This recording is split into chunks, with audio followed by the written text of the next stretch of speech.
ഇപ്പം ഇതിൽ എഴുതിയ ഈ അഭിപ്രായം ഉണ്ടല്ലോ, നബിക്ക് സിഹർ പറ്റിയെന്നും ആ സിഹർ പറ്റിയതിന്റെ വിഷമങ്ങൾ വല്ലാതാകുന്നതിന് മുമ്പ് തന്നെ അത് പരിഹരിക്കാനുള്ള മാർഗം അള്ളാഹു കാണിച്ചു കൊടുക്കുകയും അതിനുള്ള സൂറത്തുകളൊക്കെ പഠിപ്പിച്ചു കൊടുക്കുകയൊക്കെ ചെയ്തു എന്ന് പറഞ്ഞല്ലോ. ഈ സംഭവം പിന്നെ സയക്കോല് മുതൽ 2ാമത്തെ ജുസ് മുതൽ മുഹമ്മദ് കൊടിയത്തൂരിനോട് എഴുതാൻ പറഞ്ഞു. അപ്പോൾ ഈ എഴുതുമ്പോൾ ഇത് പ്രക്ഷേപണത്തിനുള്ളതാണ്. പ്രക്ഷേപണമാകുമ്പോഴുള്ള പ്രശ്നം എന്താണെന്ന് വെച്ചാൽ പിന്നെ നമുക്ക് ബ്രാക്കറ്റ് എഴുതാൻ പറ്റൂല, ചോദ്യചിഹ്നം പറ്റൂല, അത്ഭുത ചിഹ്നം പറ്റൂല, പിന്നെ എല്ലാവർക്കും അറിയുന്ന ഭാഷയെ പറയാൻ പറ്റുള്ളൂ.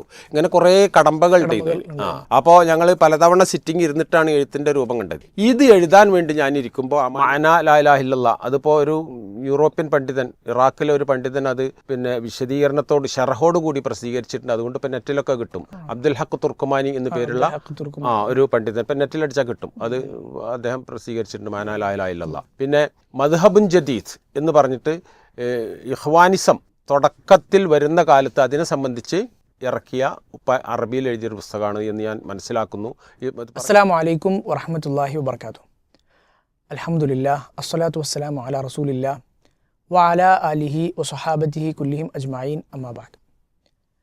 ഏറെ പ്രിയം നിറഞ്ഞ സഹോദരങ്ങളെ, സുഹൃത്തുക്കളെ, നമ്മളോടൊപ്പം ഇന്നുള്ളത് ബഹുമാനനായ ഉമർ മൗലവി റഹ്മത്തുള്ളാഹി അലൈഹിയുടെ മകൻ മുബാറക് മദീനിയാണ്. ഉമർ മൗലവി റഹ്മത്തുള്ളാഹി അലൈഹി എന്നത് നമുക്കാർക്കും പ്രത്യേകം പരിചയപ്പെടുത്തി വിശേഷണങ്ങൾ പറഞ്ഞു തരേണ്ട ഒരാളാണ് എന്ന് തോന്നുന്നില്ല. കേരളത്തിൽ കഴിഞ്ഞുപോയ മുൻഗാമികളായ മഹാരഥന്മാരായ, നമ്മുടെ മുമ്പേ നടന്ന, നമുക്ക് വഴി കാണിച്ചു തന്ന വലിയ പണ്ഡിതന്മാരിൽ നേതൃസ്ഥാനീയം അലങ്കരിക്കുന്ന ഒരാൾ തന്നെയാണ് അല്ലാമ ഉമർ അഹ്മദ് അൽ മലൈബാരി എന്ന് സൗദി അറേബ്യയുടെ ഗ്രാൻഡ് മുഫ്തി ആയിരുന്ന ഷെയ്ഖ് ഇബ്നു ബാസ് റഹ്മത്തുള്ളാഹി അലൈഹി എഴുതിയ അദ്ദേഹത്തിന് ശിഷ്യൻ കൂടിയായ, മലയാളത്തിൽ നമ്മൾ ഉമർ മൗലവി എന്ന് വിശേഷിപ്പിക്കുന്ന വലിയ മനുഷ്യൻ റഹ്മത്തുള്ളാഹി അലൈഹി.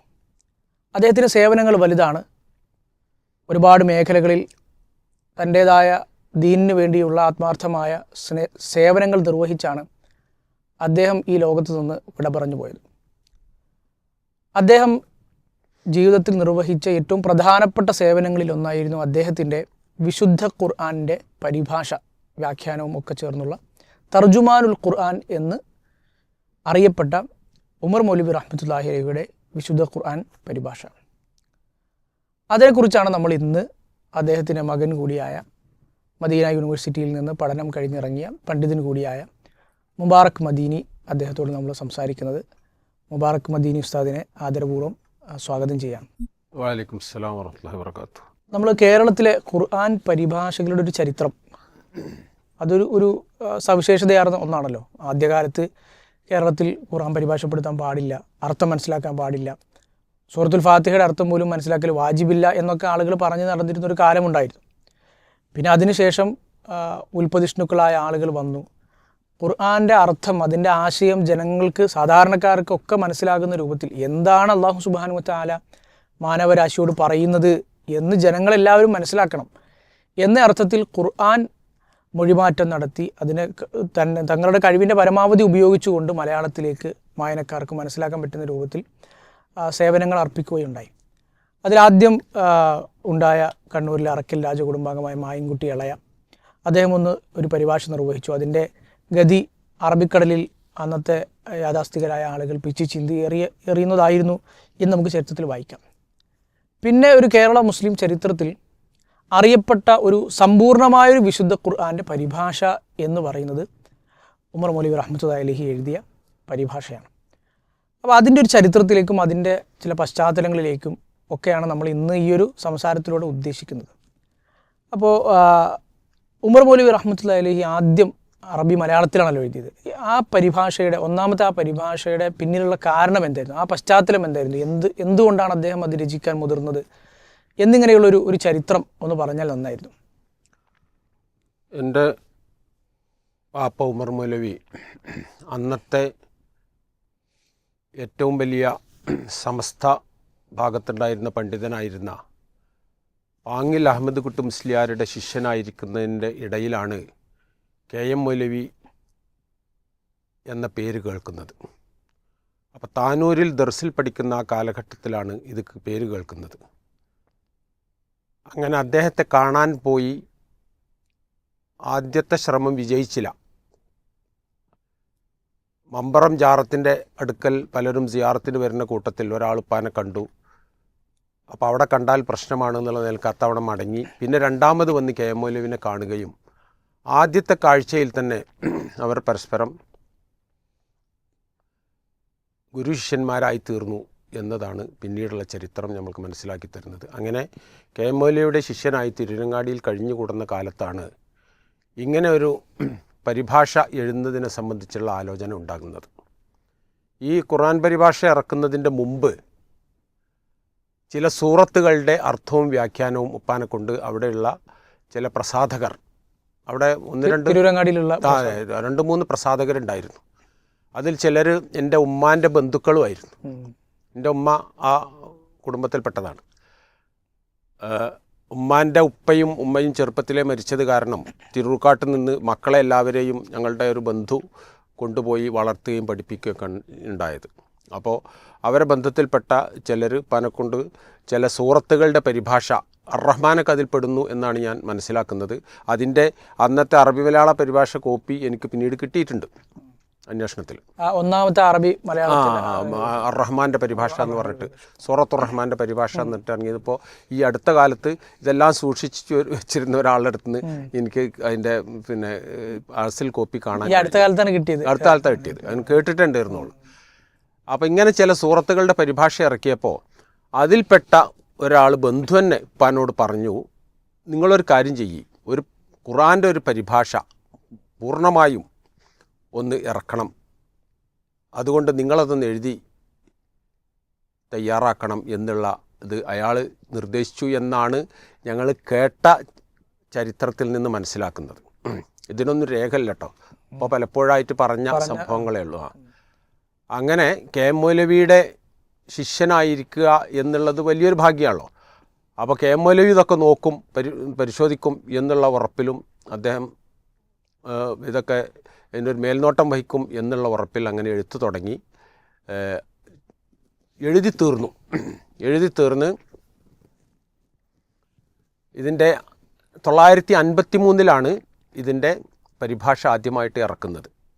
ആ പരിഭാഷ ഇതാണ് അതിൻ്റെ ഒന്നാമത്തെ വാള്യം അറബി മലയാളത്തിലുള്ള.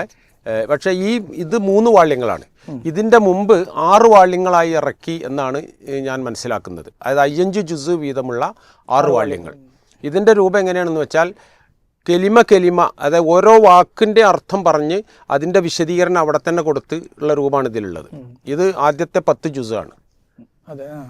അപ്പോൾ അങ്ങനെ ഇറക്കി. ഇതിൻ്റെ മുഖവുരയുടെ മുമ്പ് ഒരു പ്രസ്താവന ഉണ്ട്. ആ പ്രസ്താവന K M Maulavi, E K Maulavi, C A Muhammad Maulavi, അന്നത്തെ അറിയപ്പെട്ട ഏറ്റവും അറിയപ്പെട്ടവർ കെ എം മൗലവിയും ഇ കെ മൗലവിയും എല്ലാവർക്കും അറിയാം. സി എ മുഹമ്മദ് മൗലവി മറ്റൊരു പണ്ഡിതനായിരുന്നു. അദ്ദേഹം പ്രാസംഗികനൊന്നും ആയിരുന്നില്ല, പക്ഷെ മഹാപണ്ഡിതനായിരുന്നു. അദ്ദേഹത്തിൻ്റെ അവസാന കാലത്ത് മദ്രസയിൽ നിന്ന് അദ്ദേഹത്തിൻ്റെ ശിഷ്യത്വം കിട്ടാനുള്ള ഒരു ഭാഗ്യം എനിക്കുണ്ടായിട്ടുണ്ട്. ഈ 3 പേരും കൂടി ഞങ്ങളിത് നോക്കി പരിശോധിച്ചു എന്നൊക്കെ പറഞ്ഞിട്ടുള്ള പ്രസ്താവന ഈ പരിഭാഷയുടെ തുടക്കത്തിൽ തന്നെ ഇപ്പോഴും കാണാം. അങ്ങനെയാണ് ഈ പരിഭാഷ എഴുതി തയ്യാറാക്കിയത്. ഇത് അറബി മലയാളത്തിലായിരുന്നു. അറബി മലയാളത്തിൽ അന്ന് എഴുതാൻ കാരണം അന്ന് മലയാളത്തേക്കാൾ കൂടുതൽ മുസ്ലിങ്ങൾക്ക് പരിചയമുണ്ടായിരുന്ന ഭാഷ അറബി മലയാളമായിരുന്നു എന്നതുകൊണ്ടാണ്. കാരണം ഇംഗ്ലീഷ് നരകത്തിലെ ഭാഷയും മലയാളം ആര്യനെഴുത്തും ഒക്കെ കൂടി ആയിരുന്നത് കൊണ്ട് അന്നത്തെ അവസ്ഥ നേരത്തെ അജ്മൽ ഫൗസാൻ പറഞ്ഞല്ലോ, പരിഭാഷപ്പെടുത്തുന്നത് തന്നെ പിന്നെ വേണ്ടതില്ല, പരിഭാഷപ്പെടുത്തുന്നത് ശരിയല്ല എന്നൊക്കെ പറയുന്നൊരു ചിന്താഗതി നിലനിൽക്കുന്ന കാലമാണല്ലോ. അങ്ങനെ അറബി മലയാളത്തിൽ ഈ പരിഭാഷ തയ്യാറാക്കിയത് അങ്ങനെയാണ്. ഇത് അറിയപ്പെടുന്നത് സമ്പൂർണമായ ഖുർആൻ്റെ ഒരു പരിഭാഷ ആദ്യമായിട്ട് ഇറങ്ങിയത് ഇതാണ് എന്നാണ് ഇതിനെപ്പറ്റി അറിവുള്ളവർ പറയുന്നത്. ഇതിനു മുമ്പ് മായൻകുട്ടികളയുടേത് അറിയാമല്ലോ, അതിൻ്റെ അത് അങ്ങനെ ആയിപ്പോയി. പിന്നെ പലരും ചില സൂറത്തുകളൊക്കെ ഇറക്കിയിട്ടുണ്ടെന്നല്ലാതെ ഫുൾ പരിഭാഷ, പൂർണ്ണമായ ഒരു പരിഭാഷ എന്നുള്ള നിലക്ക് ഇറങ്ങിയത് ഈ അറബി മലയാളത്തിലെ പരിഭാഷയാണെന്ന് പറയപ്പെടുന്നു. ഇതിന് വലിയ പ്രസിദ്ധിയും കിട്ടി. കാരണം ഒന്നാമത് മുഴുവനുണ്ട് എന്നുള്ളത്. പിന്നെ മറ്റൊന്ന്, പള്ളി ദർസിലൊക്കെ ഇത് ധാരാളമായി ഉപയോഗിച്ചിരുന്നു, വ്യാപകമായി ഉപയോഗിച്ചിരുന്നു എന്നാണ് പറയുന്നത്. കാരണം അറബി മലയാളത്തിൽ അതിൻ്റെ അർത്ഥം, ഒറ്റവാക്കിൻ്റെ അർത്ഥം പഠിക്കുക, പിന്നെ അർത്ഥവും വ്യാഖ്യാനവും ഒക്കെ പഠിക്കുക എന്നുള്ള നിലക്ക് വളരെ കൂടുതൽ അറബി പള്ളി ദർസ് വളരെ വ്യാപകമായിട്ടുണ്ടായിരുന്ന കാലമാണല്ലോ. അപ്പോൾ പള്ളി ദർസിലൊക്കെ ഇത് വളരെ വ്യാപകമായി ഉപയോഗിച്ചിരുന്നു എന്നാണ് ഇതിനെ സംബന്ധിച്ച് നമ്മൾക്കറിയാൻ കഴിഞ്ഞത്. ഈ സത്യം പറഞ്ഞാൽ ഇതിൻ്റെ 1-ാം വാള്യം ഇത് മാത്രമേ എൻ്റെ കയ്യിലുള്ളൂ. 2-3 വാള്യം ഞാൻ കേരളത്തിൽ മുഴുവൻ പല സ്ഥലത്തും ഉണ്ട് എന്ന് പറഞ്ഞിട്ട് അന്വേഷിച്ച് പോയിട്ട് ചിലയിടത്തൊക്കെ ഉണ്ട് എന്ന് അറിഞ്ഞു എന്നല്ലാണ്ട് ഇതുവരെ രണ്ടാം പാളിയും കിട്ടിയിട്ടില്ല. ഇപ്പം ഇനി വേറൊരു സ്ഥലത്ത് ഉണ്ട് എന്ന് പറഞ്ഞു കേട്ടിട്ടുണ്ട്. അത് കിട്ടാനുള്ള മാർഗം ഞാൻ ശ്രമിച്ചുകൊണ്ടിരിക്കുകയാണ്. അതുകൂടി ലഭിക്കട്ടെ ഇൻഷാ അല്ലാഹ്. ഇത് മുൻഗാമികളെ സംബന്ധിച്ചിടത്തോളം നമ്മൾ അവരുടെ ആ ശേഷിപ്പുകൾ നമ്മളെ സൂക്ഷിച്ചു വെക്കുക എന്നുള്ളതാണല്ലോ നമ്മുടെ ബാധ്യത. ഇതന്നെ ഒരു കൗതുകമുള്ളൊരു വിഷയം ഉണ്ടായി, കൂടി കൂട്ടത്തിൽ പറയാലോ. ഒരാൾ വന്നിട്ട് എന്നോട് ആവശ്യപ്പെട്ടു, എൻ്റെ വല്യമ്മക്ക് അറബി മലയാളേ അറിയുള്ളൂ, അതുകൊണ്ട് നിങ്ങൾ ഉപ്പാൻ്റെ ആ പരിഭാഷ ഒന്ന് തരണം, എനിക്ക് ഫോട്ടോ കോപ്പി എടുക്കാനാണ് എന്ന് പറഞ്ഞു. ഞാൻ പറഞ്ഞു ഈ സാധനം ഈ വീട്ടിൽ നിന്ന് ഞാൻ പുറത്തേക്ക് വിടൂല, കാരണം എനിക്കിത് വളരെ ബുദ്ധിമുട്ടി കിട്ടിയതാണ്. ഇത് എൻ്റെ അടുത്ത് ഞാൻ ഇത് വിട്ടുകൊടുക്കുന്ന പ്രശ്നമില്ലാന്നു. അപ്പോൾ അയാൾ വളരെ കരഞ്ഞു പിടിച്ച് പറഞ്ഞു എങ്ങനെയെങ്കിലും. അപ്പോൾ പറഞ്ഞു നിങ്ങളടുത്ത് എന്താ ഇപ്പോൾ സാധനങ്ങളില്ല, അത് മുഴുവൻ ഇവിടെ പണയമായിട്ട് വെക്കണം എന്ന് പറഞ്ഞു. അപ്പോൾ മൂപ്പരത്ത് ലാപ്ടോപ്പ് ഉണ്ടായിരുന്നു, മൊബൈൽ ഉണ്ടായിരുന്നു, വാച്ച് ഉണ്ടായിരുന്നു, അതൊക്കെ അവിടെ പണയം വെച്ചിട്ട് മൂപ്പര് കൊണ്ടുപോയി ഫുള്ള് ഫോട്ടോ കോപ്പി എടുത്തിട്ട് തിരിച്ചു കൊണ്ടുവന്നൊരു രസകരമായ അനുഭവം കൂടി ഇതിൻ്റെ കൂട്ടത്തിലുണ്ടായത് ഞാൻ സ്മരിക്കുകയാണ്. അൽഹംദുലില്ലാ. പിന്നെ സ്വാഭാവികമായി ഇപ്പോൾ നമ്മൾ പറഞ്ഞതുപോലെ അറിയപ്പെട്ട ഒരു സമ്പൂർണമായ ഒന്നാമത്തെ ഒരു പരിഭാഷയാണല്ലോ ഇത്. അപ്പോൾ സ്വാഭാവികമായും ഒരു മേഖല അത് പ്രത്യേകിച്ച് അന്നത്തെ കാലത്ത് ആളുകൾ വേണ്ട എന്ന് പറയുന്ന, നിഷിദ്ധം എന്ന് പോലും പറയുന്ന കാലത്ത് ഇതിന് മുതിരുക, ഒന്നാമത്തെ ഒരാളായി ഇതിന് മുതിരുക എന്ന് പറയുന്നത് അള്ളാഹു സുബ്ഹാനഹു വ തആല കൊടുക്കുന്ന ഒരു തൗഫീഖ് തന്നെയാണ്. അള്ളാഹു സ്വീകരിക്കട്ടെ എന്നുള്ള പ്രാർത്ഥിക്കുകയാണ്. അപ്പോൾ ഉമർ മൗലവി റഹ്മത്തുള്ളാഹി അലൈഹി അല്ലാതെയും വേറെ ഒരുപാട് പുസ്തകങ്ങൾ ഒക്കെ എഴുതിയിട്ടുണ്ട്. അറബിയിലും മലയാളത്തിലും ഒക്കെയായി 30-ലധികം പുസ്തകങ്ങൾ ഉമർ മൗലവി റഹ്മത്തുള്ളാഹി ഉണ്ട് എന്നാണ് ഞാൻ മനസ്സിലാക്കുന്നത്. അത് ഞാനീ പറഞ്ഞ മാതിരി വളരെ കുറച്ച് പിന്നെ പല പുസ്തകങ്ങളെ എൻ്റെ കയ്യിലുള്ളൂ. അപ്പം അതിൽ അറബിയിൽ മഅന ലാ ഇലാഹ ഇല്ലല്ലാഹ്, അതിപ്പോൾ ഒരു യൂറോപ്യൻ പണ്ഡിതൻ, ഇറാഖിലെ ഒരു പണ്ഡിതൻ അത് പിന്നെ വിശദീകരണത്തോട് ഷറഹോട് കൂടി പ്രസിദ്ധീകരിച്ചിട്ടുണ്ട്. അതുകൊണ്ട് ഇപ്പം നെറ്റിലൊക്കെ കിട്ടും. അബ്ദുൽ ഹക്ക് തുർക്കുമാനി എന്ന പേരുള്ള ഒരു പണ്ഡിതൻ, ഇപ്പം നെറ്റിലടിച്ചാൽ കിട്ടും. അത് അദ്ദേഹം പ്രസിദ്ധീകരിച്ചിട്ടുണ്ട്, മഅന ലാ ഇലാഹ ഇല്ലല്ലാഹ്. പിന്നെ മദ്ഹബുൻ ജദീദ് എന്ന് പറഞ്ഞിട്ട് ഇഖ്വാനിസം തുടക്കത്തിൽ വരുന്ന കാലത്ത് അതിനെ സംബന്ധിച്ച് ഇറക്കിയ അറബിയിൽ എഴുതിയൊരു പുസ്തകമാണ് എന്ന് ഞാൻ മനസ്സിലാക്കുന്നു. ഇത് പറഞ്ഞ കാര്യം ഞാൻ കണ്ടിട്ടില്ല, കേട്ടിട്ട് എളുപ്പം പറഞ്ഞിട്ട് കേട്ടിട്ടേ ഉള്ളൂ. അതുപോലെ താടിയെ സംബന്ധിച്ച് മാതാഫിൽ ലഹിയ എന്നാണ് അതിൻ്റെ പേര് എന്ന് ഞാൻ വിചാരിക്കുന്നു. അങ്ങനെ അറബിയിൽ വേറെയും ഇറക്കിയിട്ടുണ്ട്. പിന്നെ ഇതിൻ്റെ ഒരു സമ്പൂർണ്ണ ലിസ്റ്റ് എനിക്കിപ്പോൾ കിട്ടിയത് ഇപ്പോൾ ഈ അടുത്ത കാലത്താണ്. നമ്മുടെ ഒരുപാട് പഴയ സാധനങ്ങൾ സൂക്ഷിക്കുന്ന നമ്മളെ ഡോക്ടർ ഷാനവാസ് പറവണ്ണയുടെ കയ്യിൽ നിന്നാണ് എനിക്ക് ആ ലിസ്റ്റ് കിട്ടിയത്. അതിൽ 32 പുസ്തകങ്ങളുടെ പേരുണ്ട്. അറബിയിലും മലയാളത്തിലുമായി 32ഓളം പുസ്തകങ്ങൾ പ്രസിദ്ധീകരിച്ചിട്ടുണ്ട്. ഞാനതിപ്പോൾ ഉപയോഗപ്പെടുത്തുന്നത് അതിൽ ഹജ്ജിൻ്റെ വിളക്ക് എന്ന് പറഞ്ഞൊരു ചെറിയ പുസ്തകമുണ്ട്, ഒരു പോക്കറ്റ് സൈസ്.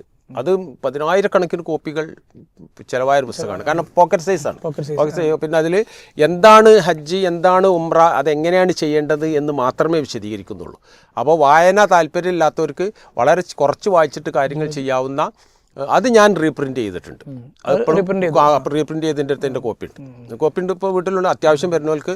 പിന്നെ ഞാൻ ഇപ്പം അടുത്ത് കഴിഞ്ഞ ദിവസം എൻ്റെ സ്കൂളിലൊരു മാഷ്, പിന്നെ ഉസ്മാൻ താമരത്ത്, പലർക്കും അറിയുണ്ടാവും, ലീഗിൻ്റെ പ്രാസംഗികനാണ് അദ്ദേഹം. പോകുമ്പോൾ പുസ്തകം ചോദിച്ചു, ഞാൻ അദ്ദേഹത്തിന് കൊടുത്തു. പോക്കറ്റിലിടുകയും ചെയ്യാം. ഒന്നുമില്ല, നമുക്കും ഇപ്പോൾ എനിക്കിപ്പോൾ 30-ലധികം പുസ്തകങ്ങൾ ഉണ്ട് എന്നുള്ളത് നിങ്ങളുടെ അടുത്ത് നിന്നുള്ള അറിവ് മാത്രമാണ്. അത് മുമ്പ് വരെ മഅന ലാ ഇലാഹ ഇല്ലല്ലാഹ് കേട്ടിട്ടുണ്ട്.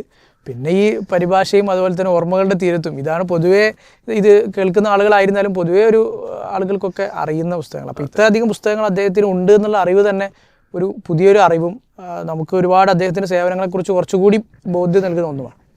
അപ്പോൾ എന്തായിരുന്നു ഉപ്പയുടെ ഒരു എഴുത്തിൻ്റെ രീതി എങ്ങനെയായിരുന്നു? ഇത്രയധികം പുസ്തകങ്ങൾ എഴുതി, അപ്പോൾ നിങ്ങൾ ഉപ്പയായിട്ട് സഹവസിച്ചു, ഈ പരിഭാഷയുടെ പിന്നെ അത് പുറത്തിറക്കുന്നതിലും അതിൻ്റെ രചനയിലുമൊക്കെ ഒരു കയ്യാളായത്തിന് കൂടെ നിന്ന് വർക്ക് ചെയ്തു.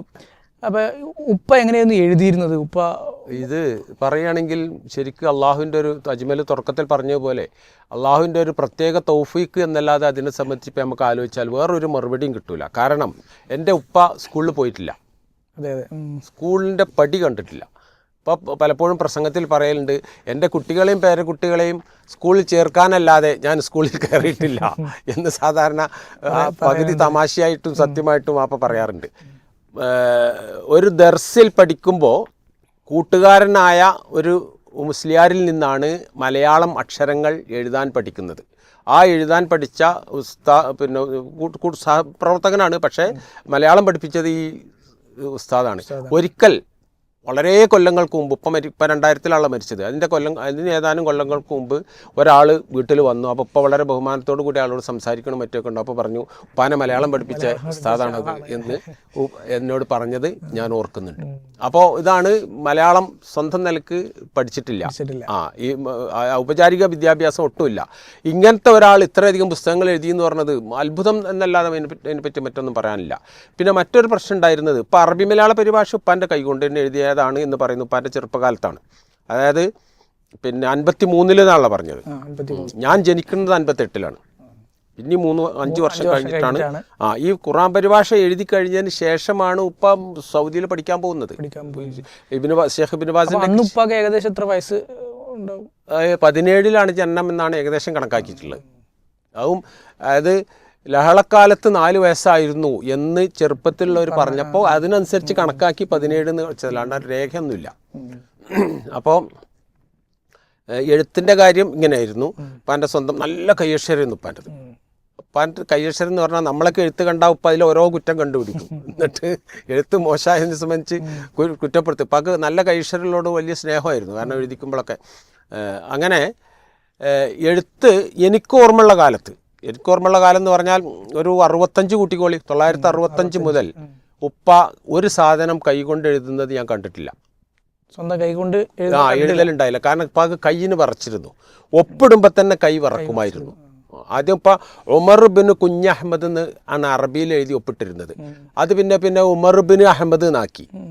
ഈ വറ അധികമായപ്പോൾ എഴുത്ത് കുറച്ചു. പിന്നെ വെറും ഉമർന്നാക്കി. വെറും ഉമർന്ന് അറബിയിൽ എഴുതിയിട്ട് വരട്ടിട്ട് 2 കൂത്തോട്ട് അങ്ങനെയാണ് എഴുതിയത്. കാരണം ആ അതിൻ്റെ വറ ഇത് കാരണം. അപ്പോൾ ആരൊക്കെ എഴുതാൻ കിട്ടുമോ അവരൊക്കെ ഉപ്പ ഉപയോഗപ്പെടുത്തിയിരുന്നു എന്നാണ്. ഉദാഹരണത്തിന് ഇപ്പോൾ പറയുകയാണെങ്കിൽ ഇപ്പോൾ അജ്മൽ ഹോസാൻ വീട്ടിൽ വന്നു, ഉപ്പ ജീവിച്ചിരിക്കുന്നുണ്ടെന്ന് വെക്കുക, മോനോട് പറയും മോനെ ഇതൊന്നും എഴുതുന്നു പറയും, എന്നെ കൊണ്ട് എഴുതിക്കും. പിന്നെ സ്ഥിരമായി എഴുതാനുണ്ടായിരുന്ന മക്കളായ ഞങ്ങളൊക്കെ തന്നെയാണ് ഉണ്ടായിരുന്നത്. പിന്നെ പരിഭാഷ എഴുതിയിരുന്നത് പ്രധാനമായും പിന്നെ മരിച്ചുപോയ എ ഹമീദ് സാഹിബ് കൊച്ചി, ഉപ്പാൻ്റെ കൂടെ 10-32 വർഷം കൂടെ ഉണ്ടായിരുന്ന ആളാണ്. ഓർമ്മകളുടെ തീരത്തൊക്കെ അദ്ദേഹമാണ് അത് സമാഹരിച്ച് പിന്നെ തയ്യാറാക്കിയതൊക്കെ. പിന്നെ മറ്റൊന്ന് പിന്നെ സലാഹുദ്ദീൻ എന്ന് പറയും. അതുപോലെ നജീബ് എൻ്റെ ഉപ്പാൻ്റെ പെങ്ങളുടെ പിന്നെ പേരക്കുട്ടികളാണ്, അമ്മായിൻ്റെ പേരക്കുട്ടികളാണ്.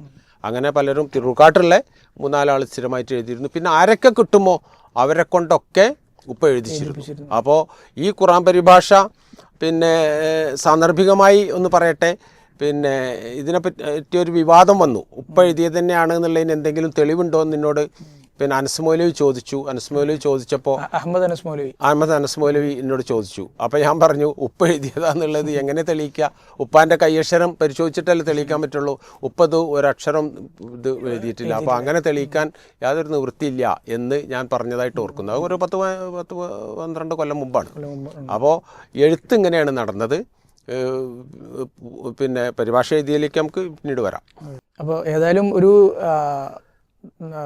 ഒന്ന് ആലോചിച്ച് കഴിഞ്ഞാൽ എത്ര വലിയൊരു അധ്വാനമാണ് അന്ന് ഉപ്പ നിർവഹിച്ചത് എന്ന് നമുക്കിപ്പോൾ ഒന്ന് ചിന്തിച്ച് നോക്കുമ്പോൾ, ഇന്ന് ഇത്രയും എഴുതാനും ടെക്നോളജിയും ഒക്കെയുള്ള പിന്നെ കാലത്ത് അന്ന് ഒരു പണ്ഡിതനെ സംബന്ധിച്ചിടത്തോളം, അല്ലെങ്കിൽ എഴുതാൻ ആഗ്രഹിക്കുന്ന ഒരു എഴുത്തുകാരനായ ഒരു അറിവുള്ള ഒരാളെ സംബന്ധിച്ചിടത്തോളം സ്വയം എഴുതാൻ കഴിയാതിരിക്കുക എന്നത് എത്രത്തോളം മാനസികമായി ബുദ്ധിമുട്ടുള്ള ഉണ്ടാക്കുന്ന ഒന്നായിരിക്കും. എന്നിട്ടും അതിനെ മറികടന്ന് വീട്ടിൽ വരുന്ന ആളുകളൊക്കെ ഉപയോഗിച്ച് എഴുതിയതാണ് ഇത്രയധികം വരുന്ന പുസ്തകങ്ങൾ, അല്ലെങ്കിൽ ഈ പരിഭാഷയും അതുപോലെ തന്നെ അതുമായി ബന്ധപ്പെട്ട എഴുത്തുകളും എന്ന് പറയുമ്പോൾ അതിനുവേണ്ടി പിന്നെ അദ്ദേഹം എടുത്ത എഫർട്ട്, അതിന് ആ ജുഹൂദ് എത്ര വലുതാണ് എന്ന് നമ്മൾ ഇപ്പോൾ ഓർത്തു പോവുകയാണ്. അതിൽ കൗതുകമുള്ളൊരു ഓർമ്മയും കൂടി ഞാൻ സ്മരിച്ചിട്ടെ. അതായത് പിന്നെ ഉപ്പ ഇടക്ക് ഇതിങ്ങനെ പറഞ്ഞു കൊടുക്കണതിൻ്റെ ഇടക്ക് പറയും മോനെ ഉറക്കം വരുന്നെന്ന് പറയും. അങ്ങനെ ഉപ്പണ്ട് ഉറങ്ങും. ഒരു 10 മിനിറ്റൊക്കെ ഉണ്ടാവുള്ളൂ, അധികമൊന്നും ഉറങ്ങൂല. നമ്മളെന്നാൽ നമുക്ക് എന്തെങ്കിലും വൈക്ക് പോകാലോ വെച്ചുള്ള എനിക്ക് പോകും. പക്ഷെ അപ്പം തന്നെ വിളി കേൾക്കാം. എന്നിട്ട് നേരത്തെ പറഞ്ഞു വെച്ച വാചകത്തിൻ്റെ നേരെ തുടർച്ച ബാക്കി പറയും. നമ്മളിത് വായിച്ചു കൊടുക്കൊന്നും വേണ്ട. വളരെ കൃത്യമായിട്ട് ആ വാചകത്തിൻ്റെ പകുതി വെച്ചാണെങ്കിൽ ആ പകുതി വെച്ച് കൃത്യമായിട്ട് പറയും. അതൊരു രസം തന്നെ. ഓർമ്മകളാണ് അല്ലേ? നമ്മളെ ഓർമ്മകളാണ്. പിന്നെ ഏതായാലും അൽഹംദുലില്ലാഹ്. അപ്പോൾ അങ്ങനെ ഒരു വലിയൊരു പരിശ്രമ അധ്വാനം കൊണ്ട് ഇങ്ങനെ വീട്ടിൽ വരുന്ന ആളുകളും ഈ നേരത്തെ പറഞ്ഞ പ്രധാനപ്പെട്ട എഴുത്തുകാരായ ആളുകളും ഒക്കെ ചേർന്ന് ആണ് ഉപ്പയുടെ എഴുത്ത് പിന്നെ പ്രധാനമായി അങ്ങനെയാണ് മുന്നോട്ട് നീങ്ങിയത്. ഇത് പിന്നെ എപ്പോഴാണ് നമ്മളിപ്പോൾ ഇന്ന് മലയാളത്തിലാണല്ലോ, ഇത് മലയാളത്തിൽ ആയത് അല്ലെങ്കിൽ മലയാളത്തിലേക്ക് പരിഭാഷയായതോ അതിൻ്റെ ഒക്കെ ഒരു ചരിത്രം ഇപ്പോൾ നിലവിൽ ഇതുവരെ അറബി മലയാളത്തിലാണ്, അതിൻ്റെ ഒരു ചരിത്രവും പശ്ചാത്തലമാണ് നമ്മൾ പറഞ്ഞത്. അത് പിന്നെ 71 മലയാളത്തിൽ അതാണിത്, മലയാളത്തിൽ ഒറ്റ വാള്യത്തിൽ അതായത് പിന്നെ ഒരു പേജ് മുസ്ഹഫ് അതുപോലെ തന്നെ കൊടുക്കും, എന്നിട്ട് അതിൻ്റെ അർത്ഥം ആ പേജിൽ തന്നെ. ഇങ്ങനെ ഒരു പരിഭാഷ CHR ഇറക്കി. അത് ഇറക്കാനുള്ള സാഹചര്യം ഉണ്ടായത് പിന്നെ ഇപ്രകാരമാണ്, അതായത് ഞാൻ മനസ്സിലാക്കുന്ന ഇപ്രകാരമാണ്. അതായത് പ്രസ്സിൽ ഈ അച്ചടിച്ച് വിൽക്കുന്ന CH മുഹമ്മദ് ആൻഡ് സൺസ് എന്ന അവരുടെ പ്രസ്സുണ്ട്. ആ പ്രസ്സിൽ ഇപ്പം എൻ്റെ അറബി മലയാള പരിഭാഷ ഇഷ്ടം പോലെ ചിലവാകുന്നുണ്ട്. അപ്പോൾ വായനക്കാരായിട്ടുള്ള ആൾക്കാരിൽ ചിലർ വന്ന് ആവശ്യപ്പെട്ടു, മലയാളത്തിലൊരു പരിഭാഷ ഉണ്ടെങ്കിൽ നന്നായിരുന്നു, അതുണ്ടോയെന്ന് ചോദിച്ചു. അപ്പോൾ അതിൻ്റെ ആവശ്യം അധികരിച്ചപ്പോൾ അവർ പ്രസ്സുകാർ ഉപ്പാനോട് ആവശ്യപ്പെടുകയുണ്ടായത്, നിങ്ങൾ മലയാളത്തിലൊരു പരിഭാഷ തയ്യാറാക്കി തരി, അത് നമുക്ക് പിന്നെ മലയാളത്തിൽ പറഞ്ഞിട്ട് തർജുമാൽ ഖുർആൻ എന്ന് പറഞ്ഞുകൊണ്ട് ഇറക്കാം. അങ്ങനെ ഉപ്പ മർഹൂം KK മുഹമ്മദ് മദനി, സഹാബികൾ എന്ന് പറഞ്ഞ വലിയ ബൃഹത്തായ ഗ്രന്ഥമൊക്കെ എഴുതിയ KK മുഹമ്മദ് മദനി, പരപ്പനങ്ങാടിക്കാരൻ, അദ്ദേഹം നല്ല എഴുത്തുകാരനായതുകൊണ്ട് അദ്ദേഹത്തിൻ്റെ കൂടി പിന്നെ സഹായത്തോടു കൂടി അവർ പറഞ്ഞിട്ട് തോന്നുന്ന പ്രസ്സുകാരനെ ഏർപ്പാടാക്കി കൊടുത്തതാണെന്ന് തോന്നുന്നുണ്ട്. അങ്ങനെ മലയാളത്തിൽ ഇങ്ങനൊരു പരിഭാഷ ഇറക്കി 71 ഈ പരിഭാഷ എൻ്റെ അറിവനുസരിച്ച് ഒരു 90കളിലൊക്കെ ആകുമ്പോഴേക്ക് 50 or 60 എഡിഷൻ ഇറങ്ങിയിട്ടുണ്ടെന്നാണ് ഞാൻ മനസ്സിലാക്കുന്നത്. എഡിഷൻ തവണ 50 or 60 എഡിഷൻ ഇറക്കി. ഇത് കാരണം ഒറ്റ ചെറിയ മുട്ടത്തിൻ്റെ ഒക്കെ പരിഭാഷ വരുന്നതിൻ്റെ മുമ്പ് ഈ പരിഭാഷ തന്നെ ഉണ്ടായിരുന്നുള്ളൂ. അപ്പോൾ നാനാ ജാതി മതസ്ഥർ ഖുർആൻ പഠിക്കണം എന്ന ആവശ്യമുള്ളവർ പിന്നെ ഇങ്ങനെ കൊണ്ടുപോയതായിട്ടാണ് മനസ്സിലാക്കുന്നത്. അത് ഉപ്പാക്കും ഒരു കൗതുകമുള്ളൊരു വിവരമുണ്ടായി. പിന്നെ കവിതയിൽ ഖുർആൻ എഴുതിയ ഒരു രാഘവൻ നായരോ അങ്ങനെ എന്തോട്ടായിരുന്നു ഒരു വാര്യർ. അപ്പോൾ അദ്ദേഹത്തെ കാണാൻ പോകണമെന്ന് പറഞ്ഞപ്പോൾ ഉപ്പയും അതുപോലെ തന്നെ 1-2 സുഹൃത്തുക്കളും കൂടി കാണാൻ പോയി. പിന്നെ അപ്പോൾ പരിചയപ്പെടില്ലേ എന്നുള്ള നിലക്ക് പിന്നെ പരിചയപ്പെടുത്താൻ ഒരുങ്ങി. അപ്പോൾ ആ പിന്നെ കവി പറഞ്ഞു, രാഘവൻ നായർ പറഞ്ഞു, വർഷങ്ങളായിട്ട് എൻ്റെ മുമ്പിലുണ്ട് നിങ്ങൾ എന്ന് പറഞ്ഞിട്ട് മൂപ്പര് പരിഭാഷ കാണിച്ചു കൊടുത്തു. മനസ്സിലായില്ല? അങ്ങനത്തെ വളരെ കൗതുകകരങ്ങളായ അനുഭവങ്ങൾ പലതും ഉണ്ടായിട്ടുണ്ട്. ഇത് ഈ പറഞ്ഞ പോലെ എത്രയോ എഡിഷൻ, ഇപ്പം എത്ര എഡിഷൻ നമുക്കറിയില്ല. CHR പിന്നെ പഠിക്കണ്ടോന്ന് ഇപ്പം മാർക്കറ്റിൽ ഉണ്ടോയെന്നുള്ളതൊന്നും കൃത്യമായിട്ട് എനിക്ക് അറിഞ്ഞൂടാ. ഏതായാലും നമ്മളെത്തുന്നതിൻ്റെ ഒരു കോപ്പി ഉണ്ട്. അപ്പോൾ 953 ആദ്യമായി അറബി മലയാളത്തിൽ എഴുതി, 971 അതിന്റെ മലയാളം എഴുതി. അതിന്റെ മലയാളം അല്ല, രണ്ടും അത് ഒറ്റ വാക്കിന്റെ അർത്ഥം പറഞ്ഞുകൊണ്ടായിരുന്നു. ഇത് വാചകങ്ങളാണല്ലോ, അപ്പൊ രണ്ട് എഫർട്ട് തന്നെയാണ്, രണ്ട് അധ്വാനം തന്നെയാണ്. അപ്പൊ ഇത് അങ്ങനെ ഒറ്റ വാള്യത്തിൽ പരിഭാഷ, രണ്ടിന്റെയും പേര് തർജുമാൽ ഖുർആൻ തന്നെയാണ്. അപ്പൊ നമുക്ക് ഇപ്പൊ നിലവിലുള്ള ഉമർ മൗലവി റഹ്മത്തുള്ളാഹി അലൈഹിയുടേതായി നമ്മൾ പറയുന്നത് തർജുമാൽ ഖുർആൻ ഉണ്ടല്ലോ ഇപ്പൊ നിലവിലുള്ളത്. ഇത് ആ നേരത്തെ പറഞ്ഞ മലയാളത്തിന് വിശദീകരിച്ചതാണോ ഇത്? അതല്ല ഇത് പിന്നെ വീണ്ടും പുതുതായി എഴുതിയത്? അത് ഇതൊരു സംഭവമാണ്. സംഭവം എന്ന് പറഞ്ഞാൽ അള്ളാഹു അങ്ങനെ ഒരു ഉദ്ദേശം, അള്ളാഹുവിൻ്റെ ഒരു വിധി എന്നല്ലാതെ ഇതിനെപ്പറ്റി ഒന്നും പറയാൻ സാധ്യമല്ല. കാരണം പിന്നെ ഇതിൻ്റെ സംഭവം ഉണ്ടാകുന്നത് ഗൾഫിൽ വെച്ചാണ്. അതായത് ഞാൻ 91 സ്കൂളിൽ നിന്ന് ലീവ് എടുത്ത് UAE പോയി. അവിടെ പിന്നെ കോടതിയിൽ ട്രാൻസ്ലേറ്ററായിട്ട് 1 വർഷം അവിടെ വേറെ ജോലിയായിരുന്നു. പിന്നെ കോടതിയിൽ ട്രാൻസ്ലേറ്ററായിട്ട് ജോലി കിട്ടി. അബുദാബി കോർട്ടിൽ ഞാൻ ജോലി ചെയ്യാണ്. അപ്പോൾ ആ സമയത്ത്